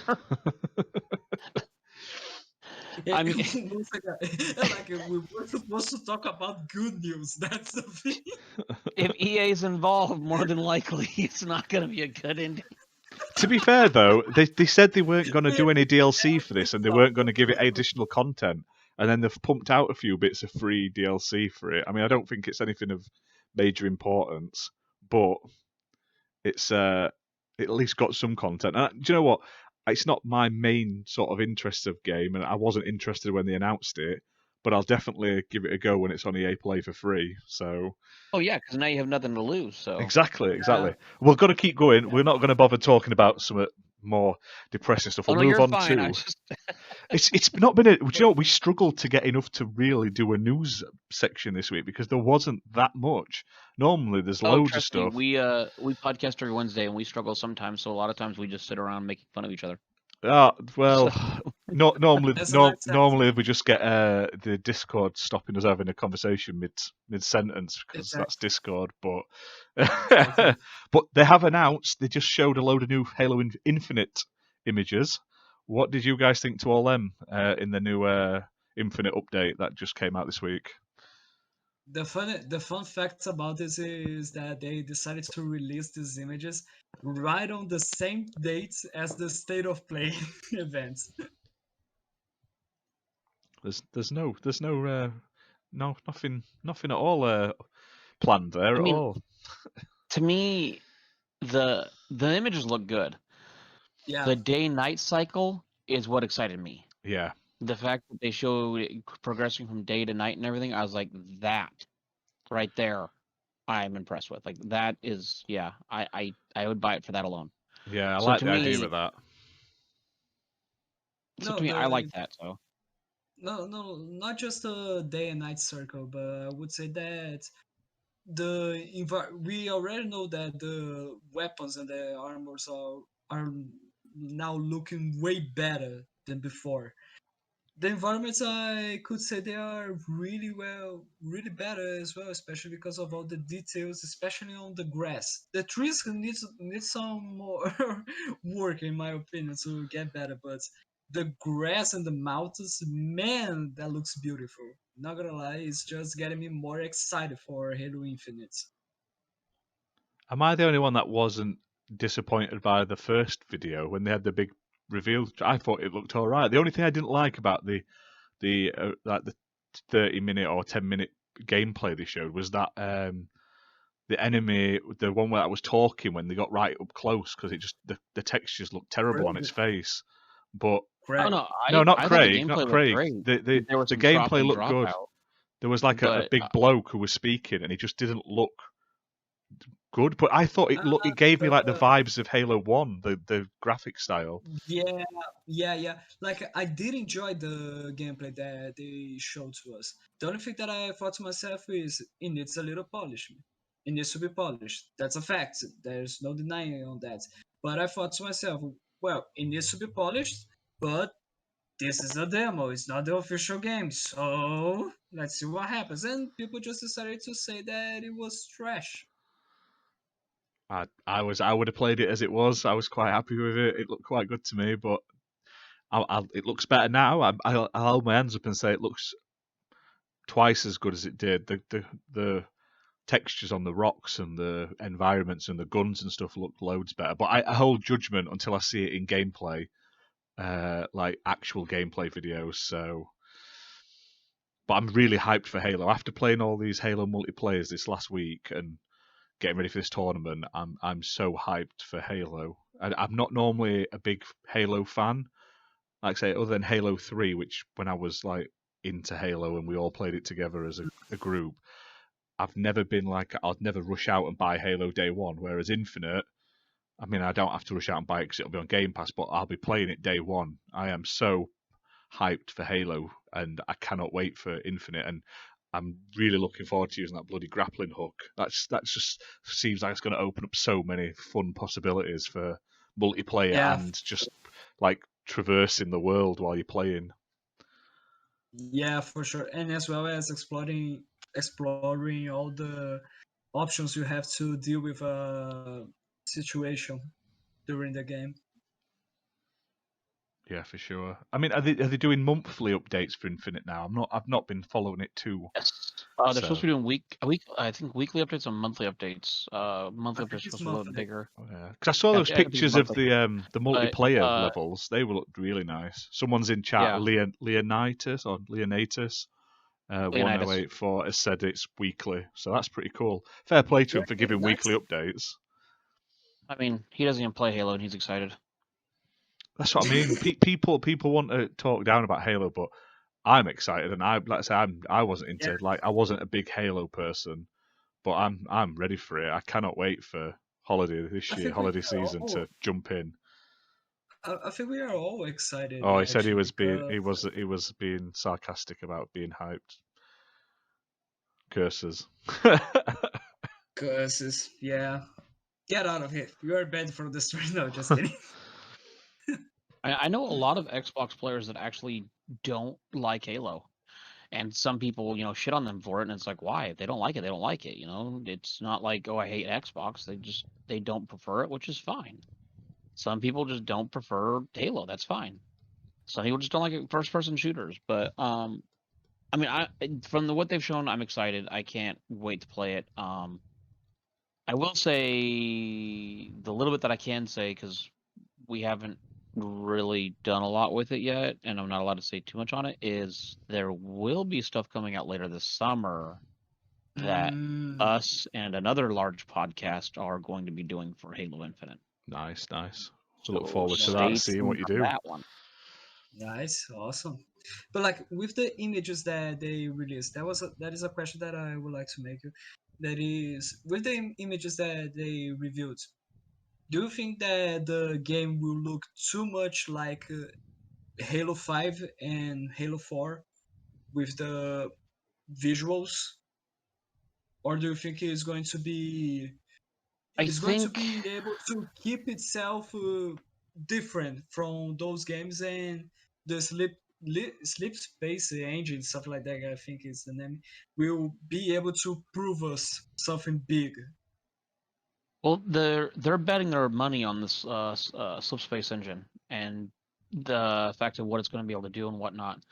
From what I've read and heard and whatnot, it sounds more like they're actually wanting this to be kind of like a Halo 2, 3 kind of look. 'Cause that's about when Halo was its biggest.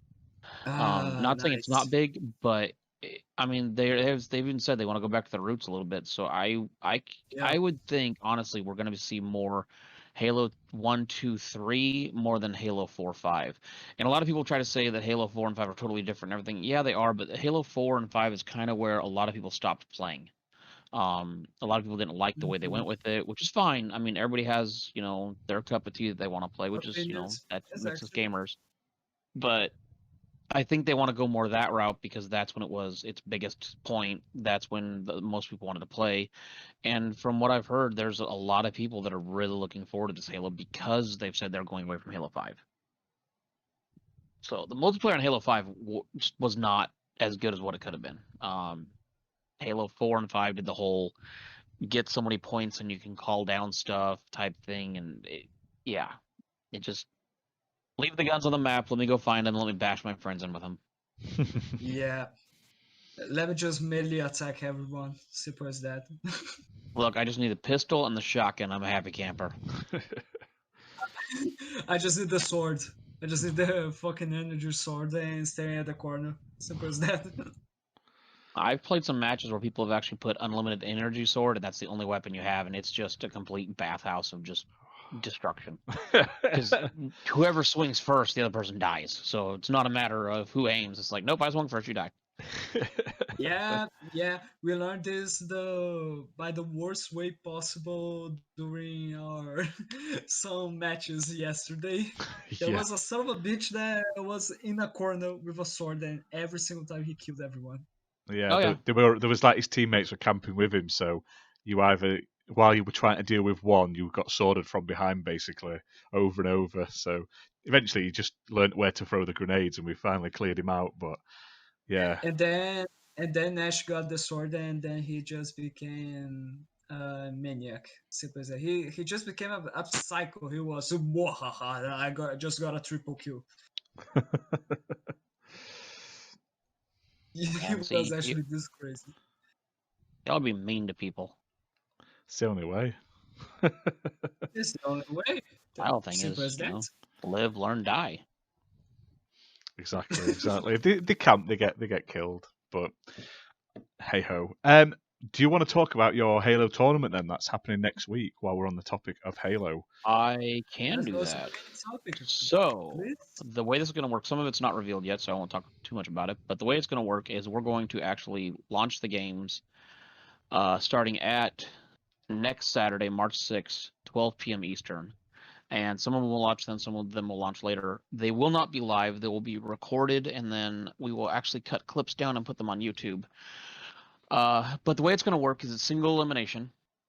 Podcast versus podcast. We try to find as many podcasts that we're interested to go, and it will go all the way until we have a winner. So the first round will be Saturday. The second round will be Sunday.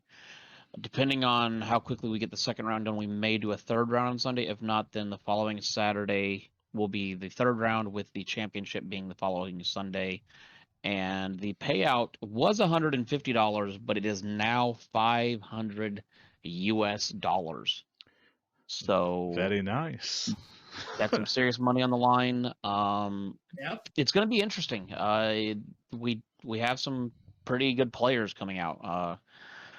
Well, we'll enjoy our one day of gaming. Exactly. Yeah, like I don't even know who you guys are teamed up against. I know I drew the names and everything, but I could tell you off the top of my head if you give me a second. We are against Green Pass Gaming, I believe. Oh, yeah, I know who that is. You may not. I mean, I think they play Halo about as much as you guys do, from what they were telling me. So I just who want knows? a game where maybe we your don't two get solo destroyed. players will pull Listen. through. Do you mean that we do have a chance? What? I mean, you have a chance, but mind you, there are some heavy Halo player podcasts Yeah, in there. exactly. I know. That's why I'm pretty sure that our match is going to be the quickest. Simple as that. I just want to enjoy the games, and as long as we don't get absolutely sort of like 50 to 10 every game, I'll be happy. As long as we get some kills in there, we get some good games. Yeah, and the That's all I'm matches bothered will about. be 50 kills. The first team to 50 kills. The matches will go. One team will host 5 games, which whoever has the best internet will do that, and then 5 games the other team. That way, the whole ping thing is kind of worked out, since we do have some UK players and we do have some US players. Yeah. And then we kind of go from there. So it'll be interesting to see. I'm excited. This is our first Halo tournament. We are hoping to host monthly tournaments, and we do it as playcasters, of basically just trying to get podcasts together to play and just kind of play against each other or play with each other, depending on what we're doing. Just to expose people to different podcasts, have our fans see you guys, have your fans see other people, just, see Like how have people fans? are. Yeah, there's a good community yeah. of podcasters out Do there, we have so fans? Yeah, That's and a so I mean, question. it'll be really interesting to see how this works. I think next month we're going to be doing PGA Tour 2K21. We're going to be doing a tournament on that. One person already called me an asshole because in our society someone said it was too easy, so put it on legendary difficult with like hurricane winds. They're like, "What the hell?" I'm like, "No one plays golf in this." I'm like, "Well, sorry." So, can you but the Halo imagine? tournament is exciting because I have a lot of good memories from Halo. Like we were talking before, some people are not old enough to remember the landline parties of the old Xbox, Exactly. days. You actually could not connect to the internet very well and play Halo because, not everybody had good internet back when Halo came out. Yep. I Most remember people 1 meg. If you had 1 meg, you were like king. No, that was I mean, for I like Halo remember, 3. When Halo 3 came out, we had yeah, about 1 I or mean, 2 meg at most. But we had so 8 machines set up at once, so you never got a meg on your machine. You got it 2 meg split between 8 at best. oh yeah, so I mean, to me, we're an exciting time. I can't wait for it. Building up a little bit of hype for Halo Infinite when it comes out later this year. So this will be exciting. We'll be able to see kind of who rules king on the podcasters as far as who's the Halo king and not. So I have my ideas on who I think is going to get to first place or at least the championship, but we'll see because one team that I'm pulling for is going against another team that is really stacked. So it's almost like the top 4 teams, 2 of them are facing each other instantly, and it's like, well, that's not what I wanted. I at least wanted them to be a little bit further in the game. So, but I mean, we'll see what happens because the match I'm talking about is SSWI, who I know those guys. I started with them a little bit, not only podcasting with them, but they had me on my very first podcast, Oh, nice. and then Mav, Fun Speculation. They play Halo a lot, and they're actually very good at it. So, but both those teams are very good. And both those teams, I figured, would go top 4, and they face each other round 1. So it's got like, well, this will be interesting. I'm just hoping our 2 ringers, because obviously there's only 2 of us doing the podcast, We've got 2 players well, given to us. like, I just hope miraculously they're like Halo pros. I doubt they will be, but it'd be amazing if I they're mean, just you like never know. someone carries the whole So, team with like amazing Not headshot after necessarily. headshot. I'm not necessarily hoping for that. I just hope they have fun playing with us because, like, probably we are going to be the first team to lose, and it would be really bad for them to like, oh, I entered a team, but the team is bad, and I have no choice in it. Like, I just hope they have fun playing with us. That's the only thing I that's the care biggest about. thing. Yes, there's money involved, but at the end of the day, we want people to have fun. We want you guys to, get done. People see, hey, look, I like those guys. I want to check out the podcast type thing, and just ultimately just build a little bit more community in the Xbox community we have, and just have some fun, meet some friends, maybe play with people back and forth, and just have a blast. That's the biggest thing that we're going for. Oh yeah, exactly. I We're gonna mean, go in and go out. We're gonna just go in and give it all, whether we win or lose. We're just gonna have a good laugh. Oh yeah, So exactly. That's a big focus, especially to meet new people. yeah, I I've mean, obviously who upset knows? some The guy 2 in the people on chat. your So team, you may, you guys may go further, or you may play more games afterwards. So it could be really interesting on how it works out. So yeah. Well, it's got me back into playing Halo. Like I say, I mean, I haven't played multiplayer in forever, and I'll be playing it a lot more going forward. So what I uh, would suggest is probably contact your 2 new teammates and kind of play a little bit together. So we've we've been We've we've been been trying trying. to. Unfortunately, We've been we're all in trying. different That's time it. zones. So at the moment, through the week, oh yeah, they so they yeah, they that work until like midnight here. So unfortunately, it's just life. yeah. Maybe we'll try and get one next week or maybe the next couple of days to try and get us to go in. But the last couple of times we've played Halo, we just haven't been able to connect with them. But that's just the joys of everyone Yeah. having jobs and work and Oh everything yeah, like that. family. So yeah, Being an adult. it's Damn it. yeah. We've all got responsibilities. Jobs take priority, work takes priority, life takes priority, family takes priority over playing playing games. So, Fortunately, that is the case. But yeah, I mean, it. I'm excited. I want to see where it goes. We're hoping to do this monthly. Kind of see where it goes, whatnot. So, I mean, okay. So I talked about some of my memories. What are your guys' memories as far as Halo goes? do you want to go So first? Yeah, when go we on. are talking, yeah, I can go no worse. Like about Halo, the biggest thing that it's not necessarily to talk about only the Halo multiplayer. We will talk about something about the Halo campaign as well, but the Halo multiplayer was able to give me some really epic moments that I wasn't able to do in any other game during the time when I play. I think, from what I remember, I started playing Halo multiplayer during Halo 3, I think, but it wasn't that much. I haven't played that much, especially because I didn't understand anything during that. I just spawned and died. But I was able to have some pretty awesome moments, and like the music, the mechanics, everything just felt so well done and solid. Like, and it's really amazing how after what, how many years later we have Halo 3 available and we are being able to play it again. Like, it still works. It doesn't matter if you don't have a sprint mechanic. It's still fun. It's still addicting. That's what I think is the best part of everything about this whole tournament, because it's going to be a really nice experience, not just to meet new people, but especially because to remember the old times when you started playing this game. And like, sure, I do have my criticisms about it. That is, I don't like that much the spawn point system, because it just randomly spawns me in the middle of a fight, a gunfire. Simple as that. Like, I spawned behind 2 enemy guys and they just turn around and kill me immediately. But it happens. It happens. But yeah, like, Halo multiplayer was, in my opinion, one of, if not the most exciting multiplayer game that I had for a while. it wasn't a big while because I wasn't that much into multiplayer, but still pretty awesome, and I'm really looking forward to this tournament, especially because Halo Infinite is coming right during the end of this year. And yeah, like I don't have a specific memories about situations that I had.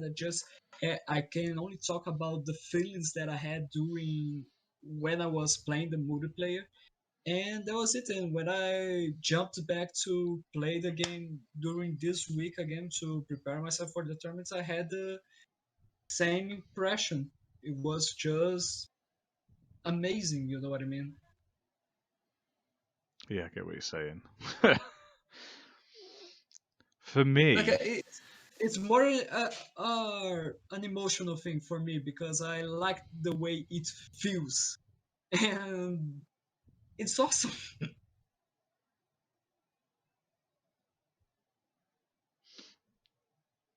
cool, cool. Are you done? Do you want me to go? Yes, You done? yes, I am.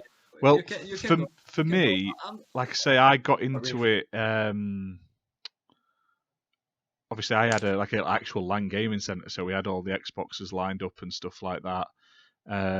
So I was never massively into Halo when it first came out, but like I say, with Halo 3, before that we were playing like Halo 2 multiplayer, and I used to play quite a lot of that on the PC. And then I enjoyed it, but I wasn't like mad for it. I wouldn't say it was like it gripped me. But then when we started playing like 4v4 multiplayer on Halo 3, and we were always playing stupid stuff like we were playing sumo with the warthogs, or just like crazy stupid playlists and stuff like that with all the stupid rules and stuff.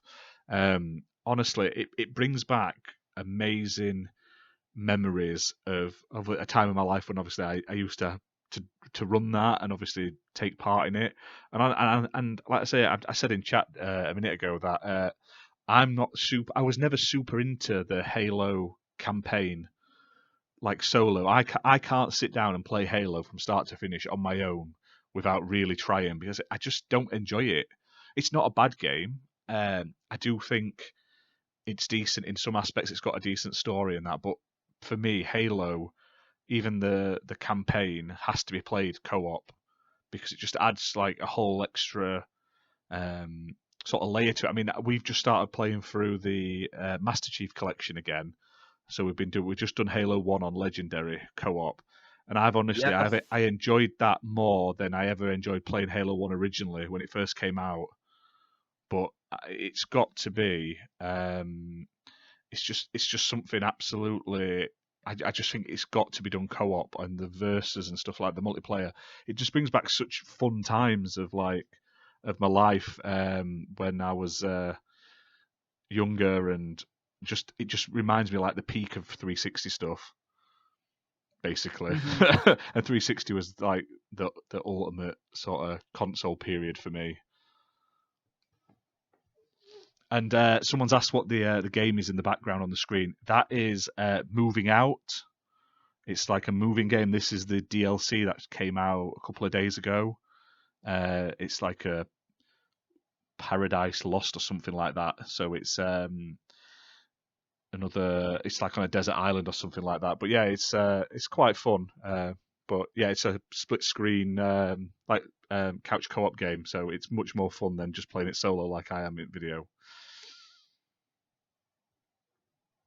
Nice. Some of my memories would be kind of what you had said, Ash. Landlining with some friends and setting up our own game modes. One of my most favorite game modes, which when we do Halo, most people don't realize I'm doing it, but it's called Redneck, and it's literally just shotguns and unlimited frag grenades on Blood Gulch. So Oh, you're running nice. around with vehicles, I and like where this is going. you can't see the grenades. So you see people are just chucking grenades, and you just see explosion after explosion, and you have warthogs flying around, and you have shotguns. So it's not like you can snipe somebody. So you got to get up close and personal while grenades are being thrown. So it's just utter chaos, and to me, that's some of the most fun I've ever had. Because when you get 16 people on that Yeah. 8 versus 8, throwing grenades everywhere, it becomes just an utter bloodbath of just fun and laughter and people running each other over. I mean, when you see someone get in the Warthog the very first time and they try to drive it, it's absolutely just hilarious. Because they're like, "Why is the Yes. back end? What that?" And it's like, yes, you Yeah. don't know how to drive the Warthog. Warthogs and rocket launchers is always fun for people who haven't driven a Warthog before. Oh, so we the last time we did a Halo playcasters, we did rocket launchers, and I was laughing the entire time so loud because you would spawn and die, because we were playing 12 players on a 4-player map. And so there are too many players, and so rockets are just flying everywhere. You'd spawn and die. You're seeing dead bodies fly all over. You're shooting at dead bodies thinking they're alive. It was fun. Yeah, that's what reminds me. That's the purest of Halo, isn't it? For multiplayer, it's the best. Just stupid Yes. stuff like that. Exactly. It's chaotic. That's why it's fun. Simple as that. Like there was a moment. It happened yesterday. Like that we were going to a really not very big room that had an enemy there with a sword. I was going there to destroy him, and Ash was behind me, and he was supposed to flank him while I was distracting the guy. While I was entering the small room, Ash just threw a grenade there, and the son of a bitch killed me. Yep. It didn't kill the guy. And like when Ash during Halo multiplayer and as well as Halo co-op campaign, remember this one thing. When Ash has a grenade, he will throw every single one of them in no matter what in every single enemy. That's the thing. If he has a grenade, he won't like, okay, I'll wait for the right time to throw a grenade. No. For Ashes, the right time is now, and he Yeah, throws it. that's the That's only way. You've got a grenade, you throw it at them. Exactly. yeah, but not throw it at me. As soon as a logical time to throw it. It's not that he likes to run in front, so he gets a grenade to back at head. When I'm throwing him into clear, he runs forward. It's just unlucky timing on his part.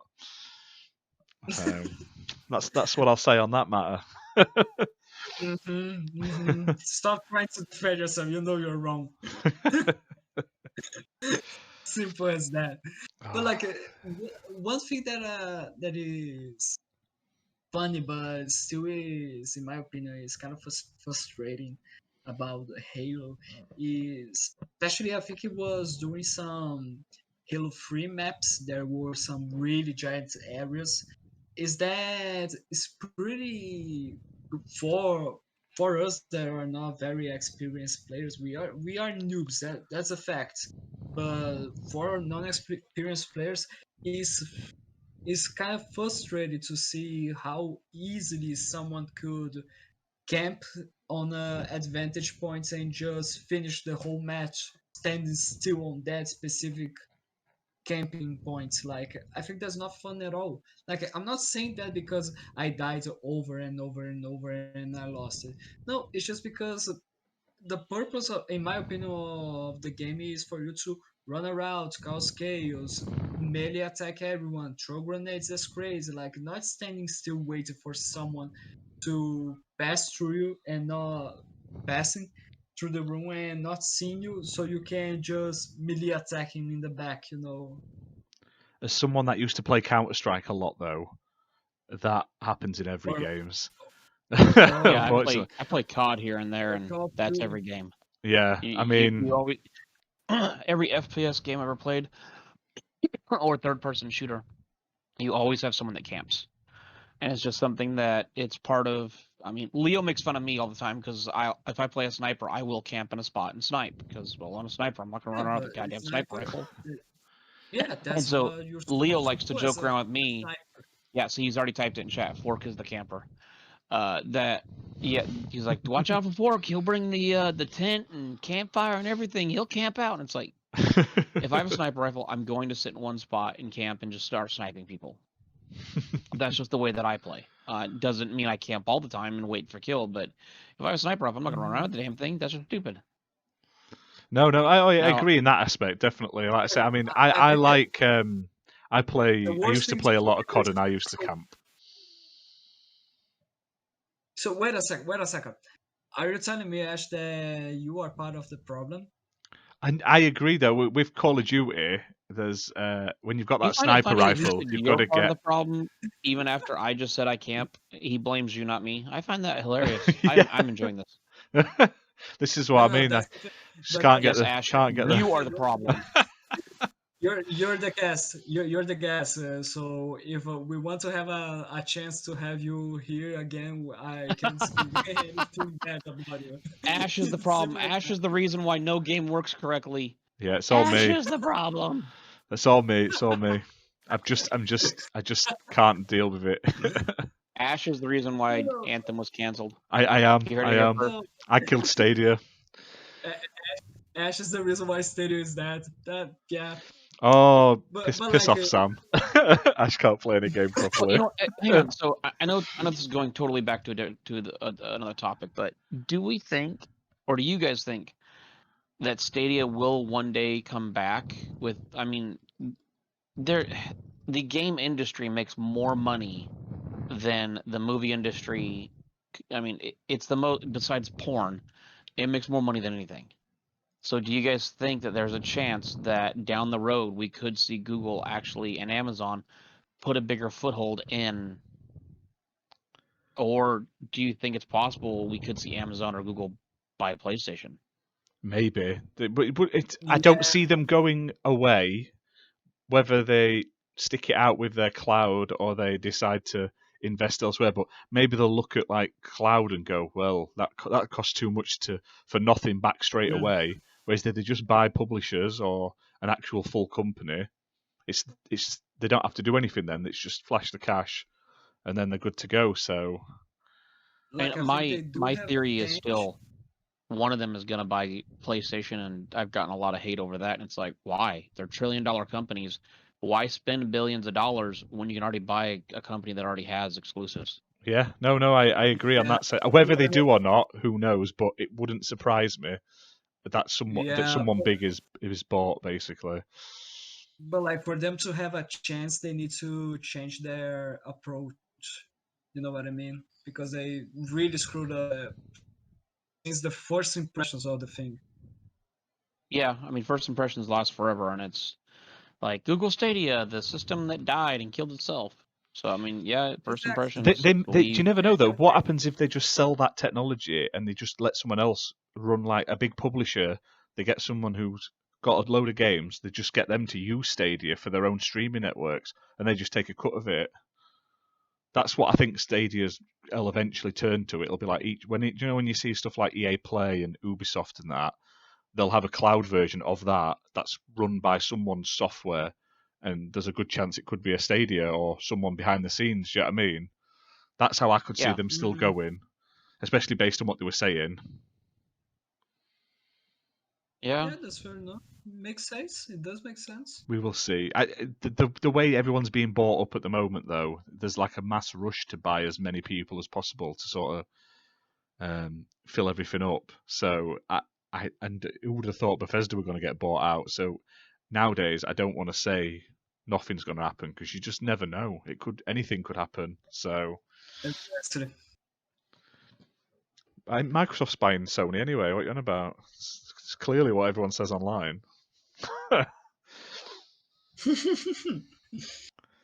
Yeah, like Microsoft would have the money. I think they would have the money to buy Sony, but first, I don't think that Sony would accept it, and as well as I don't think Microsoft has the interest in buying them. Why? I don't know. It's just my impression that I have right now. But they do need to buy some Japanese studio to get some nice Japanese exclusive, so they can have more variety. No, I can agree with that. Yeah. Like, I don't really think Sony are going to get bought by Microsoft as well. That is a It's joke. an accident. Like Just they that. do have, they do, yeah, but like they do have the money. I know they have the money, but I don't think they will try to do it I because mean, I don't think there's a. would it shock anybody if Tencent bought Sony? Chinese I could see company Tencent buying it? investing in them, like I could a see that. percentage, Yeah, maybe not outright buying, but I- putting a chunk of money down for Sony. I mean, Tencent but owns like a percentage of Blizzard. Yeah, and like lots they've of other been doing companies with. nowadays, don't they? Oh yeah. Tencent's huge. It's just going mad. But like Sony has been doing with Epic Games, just buying little percentages of the company. Yeah, but they get a cut of that for everything they sell. They're making that percent back. So, and like Yeah, Sam the Red Sun says, Sony won't get bought out. They're too diverse with films, TV, music, etc. That is true. They do have like that whole like media side, and like I say, they've just Actually, bought they own believe it or Funimation, and they've now just bought. yeah, but believe it or not, Sony itself actually is not that big of a company compared to Amazon or Google. They're not a $1 trillion company. They may be several $100 billion company, but they are not a $1 trillion company when you're talking about Amazon and Google Oh being no, $2 I trillion understand, but I companies. mean for like that extra side of things, like the media side, means like if they're just wanting to buy someone for gaming, like Tencent or Microsoft wouldn't be. Yeah, It's not something for them. I mean, Amazon I probably wouldn't mind having Sony's back catalogue of films and all their licenses for them. Do you know what I mean, that's the side. hmm Because like I say, Sony owns a lot. Like they basically own anime now. They've bought the two big anime companies that are going. Like they own Funimation. They've just bought Crunchyroll, the only other big um, streaming anime company, and forms. they've bought out manga in the UK as well. So literally, like the some of the biggest anime companies are all owned by Sony now. So Sony are sitting on a pretty penny with that. At least they're going to be fine with just anime. Fair enough. Fair enough. But that's just my opinion. But it's fair enough to say but it's just because it's kind of everything is still a mystery when you think about Amazon and Google, especially because Amazon doesn't give us anything. There hasn't been any news about it. They've been really silent, and Google has been just dying when we are talking about the gaming division. Like, could it happen? Something really big for them to rise up again and dominate the market? Yeah, maybe they have the resources to do something like that. It's not something small. It's freaking Google and Amazon, but still, it's still a mystery. Only time will tell. I'm just And waiting it for would be nice. xCloud to come to phones and internet, like an app, or like you can use it on a browser, so I can finally use it on my iPhone. That changes it all for me. That's the one thing yeah.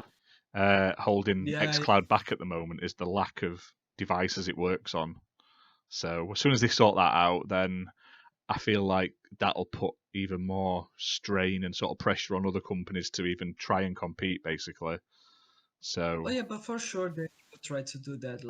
It wouldn't make any sense for them to make for Xbox to do a whole ecosystem, and then one part of this ecosystem is exclusive to only one type of cell phone device. You know. yeah, but the whole thing with Apple is gonna, I think, could tick on for quite a while, especially with all the lawsuits they've got going on with Epic Store and that. I feel like I say, it could go on for a while. I think the first thing we're going to get for xCloud, it's going to be the internet, the like browser version, and I think that'll be what we'll get on iPhones and iPads and stuff for the foreseeable future. To be fair, but Mm-hmm.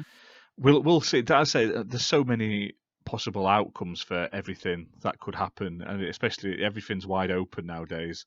Every week, someone's getting bought, purchased, invested in, closed. So And Oh, out of we've nowhere, just got to see how it so goes.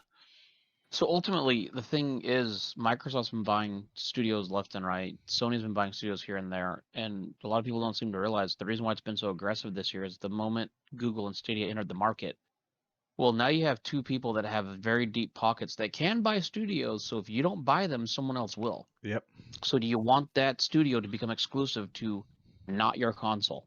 and then you're losing all of those people that actually like those games. Yep. So, I mean, people may not like studios being bought, but at the end of the day, it's all about, people want to be able to have as many consumers on their products as possible. Yeah, well, the Gearbox Exactly. has just been bought, hasn't it? And what happens when if that company, that the overall overlord of the people that have bought Gearbox suddenly decide, well, we only want to put it on one place? That's all the Borderlands fans buggered. Do you know what I mean? It's people don't see it like that. It's sort of a rush at the moment, and I can assume over the next year or two there'll be a lot more from everywhere getting purchased. Like I would assume before 2025, there's not going to be a single studio that does not work, that is not owned by a major. Not a decent sized studio. Besides your indies and everything, Ubisoft, all of these studios will be owned by somebody due to the fact it's just the way it's going. Yeah. Would you say that even Capcom would do that? Or Sega? Yeah. Yeah, Capcom and Sega, Konami, all of them I can see being bought. It's just a matter of who has the money to do it and who's willing to do it. Some of them may be too big that it may not happen, but I honestly think we're going to see more and more studios purchased to where there's very few that are not signed with somebody. Yeah, I know what you mean. It's just going to end up like streaming networks, isn't it? That's the thing. Like all these TV. Yeah. That's the way everything's going now. That's the way gaming will end up, unfortunately. If you want to play it, you'll have to buy all of them. Yeah, that's the thing. I've been saying during our not just our last episode, but during other episodes that we've recorded.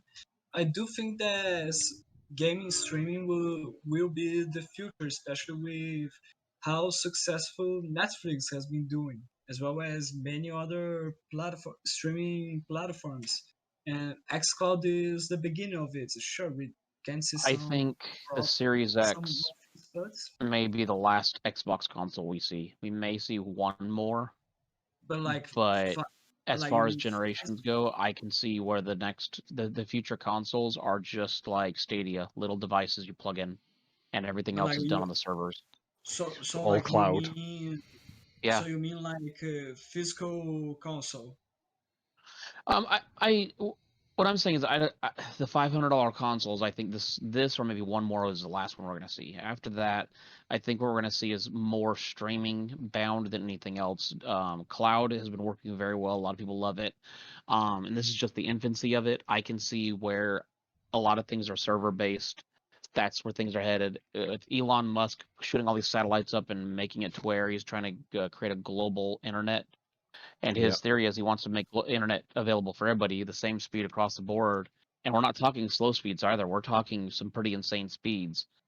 And it's internet for everybody. So it's not a matter of, oh, well, this is the fastest I got. Well, now Elon Musk is offering this insane speed.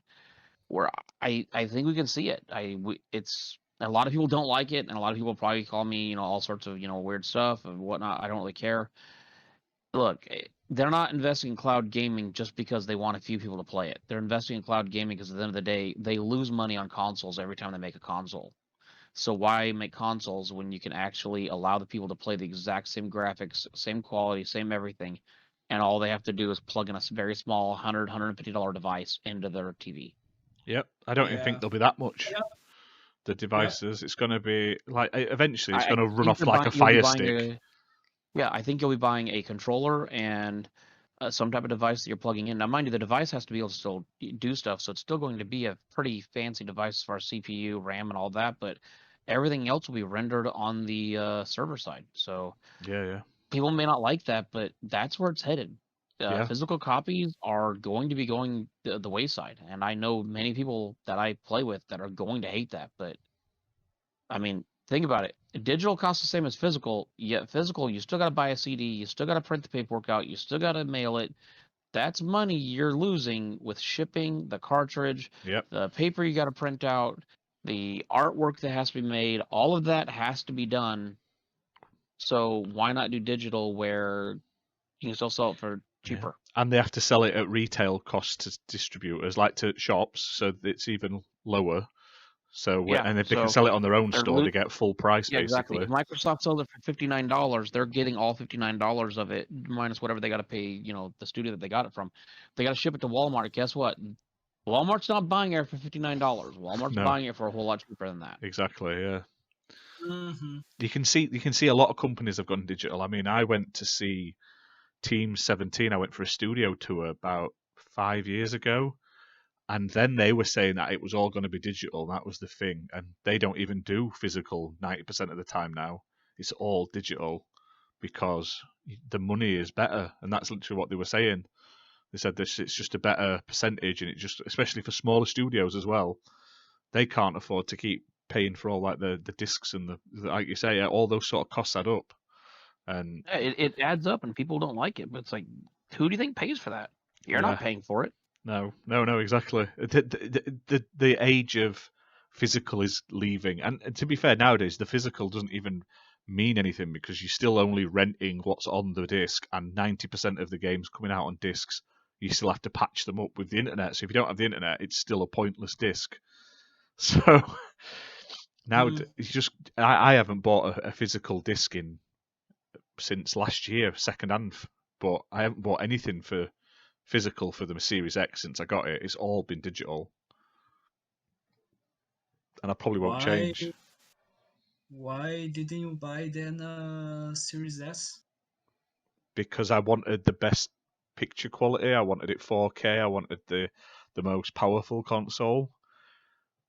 And Okay. having the DVD, having the disc drive so I can watch my films is still of an interest to me. So, and I still got physical games for the Xbox One. So the backwards compatible, like being able to play on the backwards compat games with the discs, is something I wanted. But if in the future, if they make a physical One X, that's a Series X that's cheaper, I would definitely pick that up instead of a Series X for a second console in the future. But at the moment, the disc, my Series X is like my main machine, goes on my telly, it's got all my media plugged into it, so I use it for everything. But I won't be buying games physically. I don't want to go to a shop, especially with COVID. I've not missed it. I've not missed having to go shopping. I've not missed having to queue.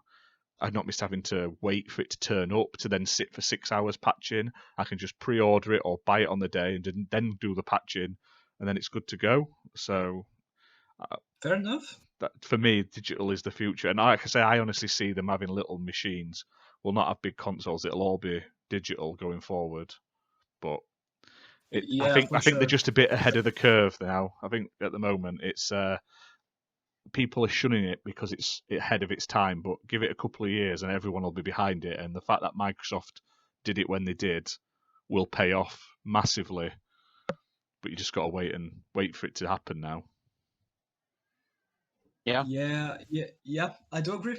I do totally agree with that. But just for us to keep our pace, let's go to the next topic then, the final. Yeah. Fire away. So, for what we have here, this is a really good news. It seems that the backwards compatibility team on Xbox wants to add new games to the list. So, suggest us. What could they add? Fable. Fable 1. I mean, I do Fable 1, 2, and 3. I enjoyed all three of them. Yeah, true. I know that Fable 1 is the improved edition, the enhanced edition, the remaster. That's backwards compatible. I think that's the only one, isn't it? For some reason. I mean, did they give it Xbox exclusive, the Series X? I didn't. No, think but they had a 360 version of the original Oh Fable. yeah. So I mean, you can. I would love to see all three enhanced for the Series X. That would be amazing. I think the Fable that you are talking about, Ash, is the Fable Anniversary. Right? That's it. Yeah. I know that is backwards compatible though, because I'm sure it is. It is. I've played Fable 1, 2, and 3 on the Xbox One, but you want the nice upgrades. Yeah, unfortunately, Fable hasn't aged. Yeah, it's just But besides Fable, anything else? like I think it would be awesome for them, not necessarily a game, but if they're if they added some achievements to Xbox original Xbox games, you know what I mean? Just That'd be cool. so you have a bigger incentive to play it, not just because you like it and because it's fun. Yeah, I know. That's the biggest thing. That's why we'll decide if you. That's what will make you decide if you are going to buy it or not. But I think if they decided to add achievements to it, it would make it so much better. Like you would give more focus to play some OG Xbox games instead of okay, let me play this 360 game just because I wanna finish all the achievements. You know what I mean? Yeah. For me, I'd just like to see Jade them add Empire. more games. Yeah, Jade Empire would be good. Jade I, Empire, I yeah. I would like it if we could start seeing, like they do the new releases coming out, like backwards compatibility releases ahead of time. Of hey, look, these are this is what we're working on. To me, or even allow some type of hey, these are the 4 that we have rights to that we can do. What do you guys want us to? What do you want to see? And then do a community vote system. Yeah, just so it looks like That they're would doing be something, awesome. basically. For what I remember, there was something like that that people were voting. It was a long time ago. I think it was like 5 years ago that I saw a poll of Microsoft asking what games would people like to have to see on backwards compatibility, and people were voting on Assassin's Creed 3, for what I remember. Yeah, they I used to have don't. a website where you could vote, but I don't think it's active anymore, and they haven't really done anything Yeah, with it. But I just want to see them do more. I mean, Jason Ronald was basically saying that nowadays they want to bring more, but it's the struggle with licensing and stuff like that. And I still don't understand what license. They're not re-releasing anything. I mean, obviously, I assume the new issue is every backwards compatibility game they give backwards compat they've been putting in the store. But for me, I would be quite happy if they just added it to backwards compat and didn't put it in the store, because I get some of these companies don't exist anymore, so they can't resell them. But why can't they Yeah. just flick a switch to play them on the console? It doesn't make. Why is that a licensing issue? You're not selling anything. You're not doing anything illegal. Do you know what I mean? It's in my opinion. I understand you I can't put them would on the store, but why can't I play one game but I can play the other? And it's just, and some of I, it is down to just greedy developers as well. I would say actually that it's because some people would like to buy the game, but they wouldn't be able because it's not available on the store. Like it is on the backwards compatibility list, but it's not available to buy on the store. Like, for example, imagine if, okay, we are going to bring Fable 1 to the backwards compatibility. Just assuming. And then, but because of licensing issues, we are going to only make it available for someone that would see Fable, heard about it, saw videos and like it, and would love to play it. Their best option, in my opinion, would be to buy it digitally on the Xbox Store. But if But they can't, they, just buy it secondhand, so they can, at least then everyone can still play it. It seems like it seems like they're only putting stuff on that they can sell on afterwards. And for me, that's not what backwards compatibility should be about. Backwards compatibility should be for yeah, those who already own it. I've bought yeah, that I game know what you already. mean. I like I say, I've already got it. I've got my disc. I bought the console originally to play it on. It can run on this new console, but for some reason they're not allowing us to literally put a disc in to play it. And I don't. There must be a reason. I'm not. I don't know, and I don't claim to know. But I just find it really odd. I get not putting it on for sale, but I don't get why we can't just put discs we already own in. But Like the main purpose of the backwards compatibility is this one that you just mentioned about. I already own the game, so I'll just put the disc inside and that's it. I'm playing it. But for me as well, the backwards compatibility is about knowing and experiencing new games as well. Because I was able to play a lot of games that I never heard of, and I really enjoyed it because of backwards compatibility. I yeah, mean, a game on the store. I saw, and then I was curious. I saw some gameplay. I liked what I saw during the video, and then I decided to buy it because some of the backwards compatibility games are really cheap. So it's no issue at all in my opinion. And I really enjoyed it. Like, and I never heard of the game before. So I think it's really nice to have access to newcomers as well as oldcomers to have this access to gaming history.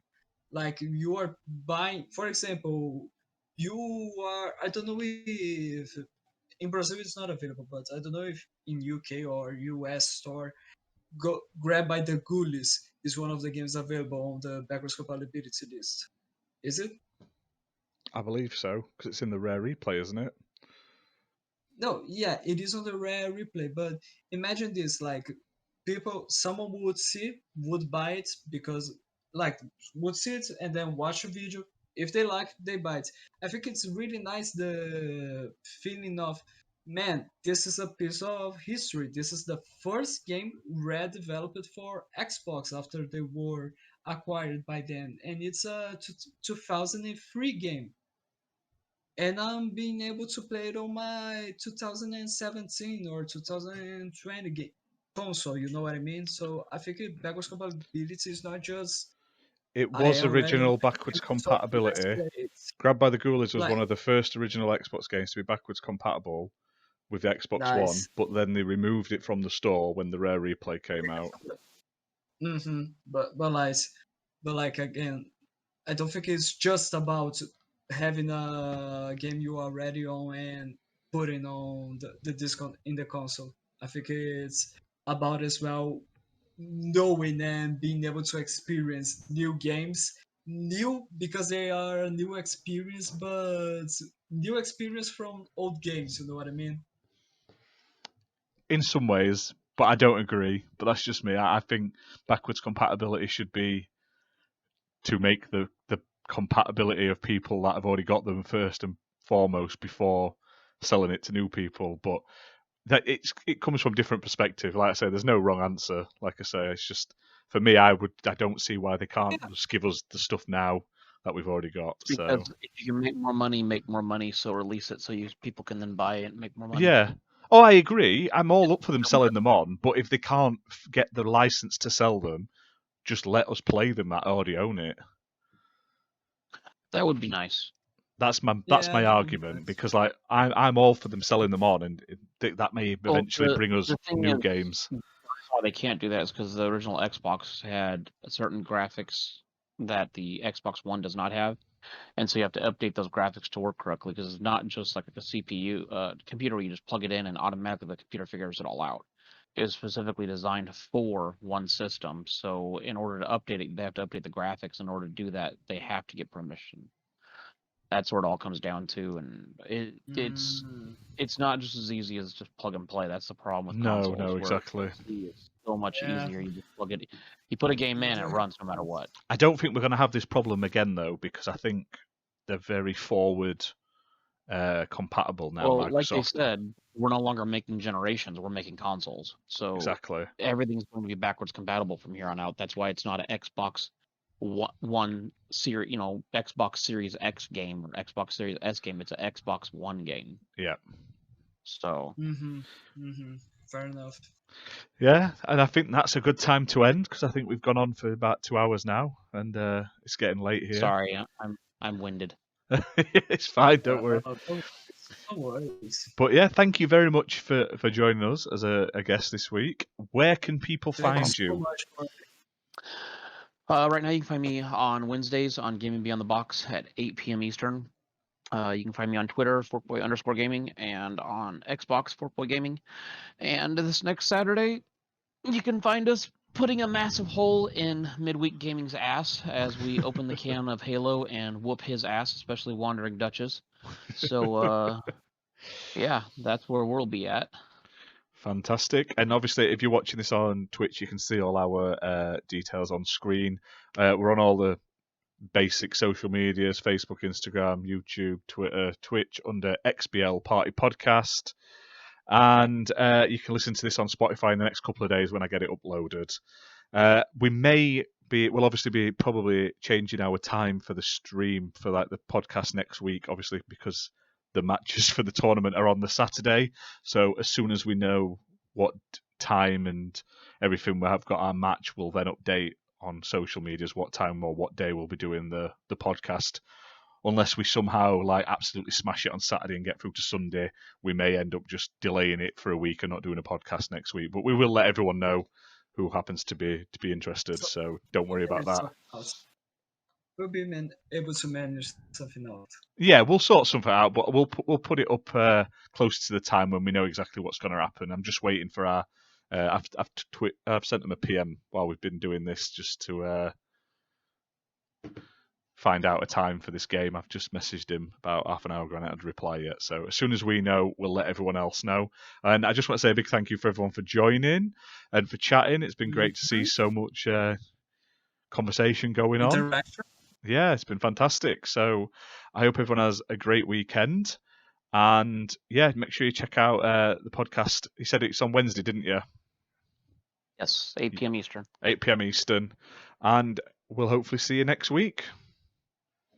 I'll see you guys later. And it will be fun next week, so please tune in. Yes, tune in. We're going to kick some ass. Thank you so much, guys. See you later. And again, Fork, thank you so much for joining us. No problem. Thanks for having me. I appreciate it. Cheers. See you all later. Bye-bye, guys. Bye.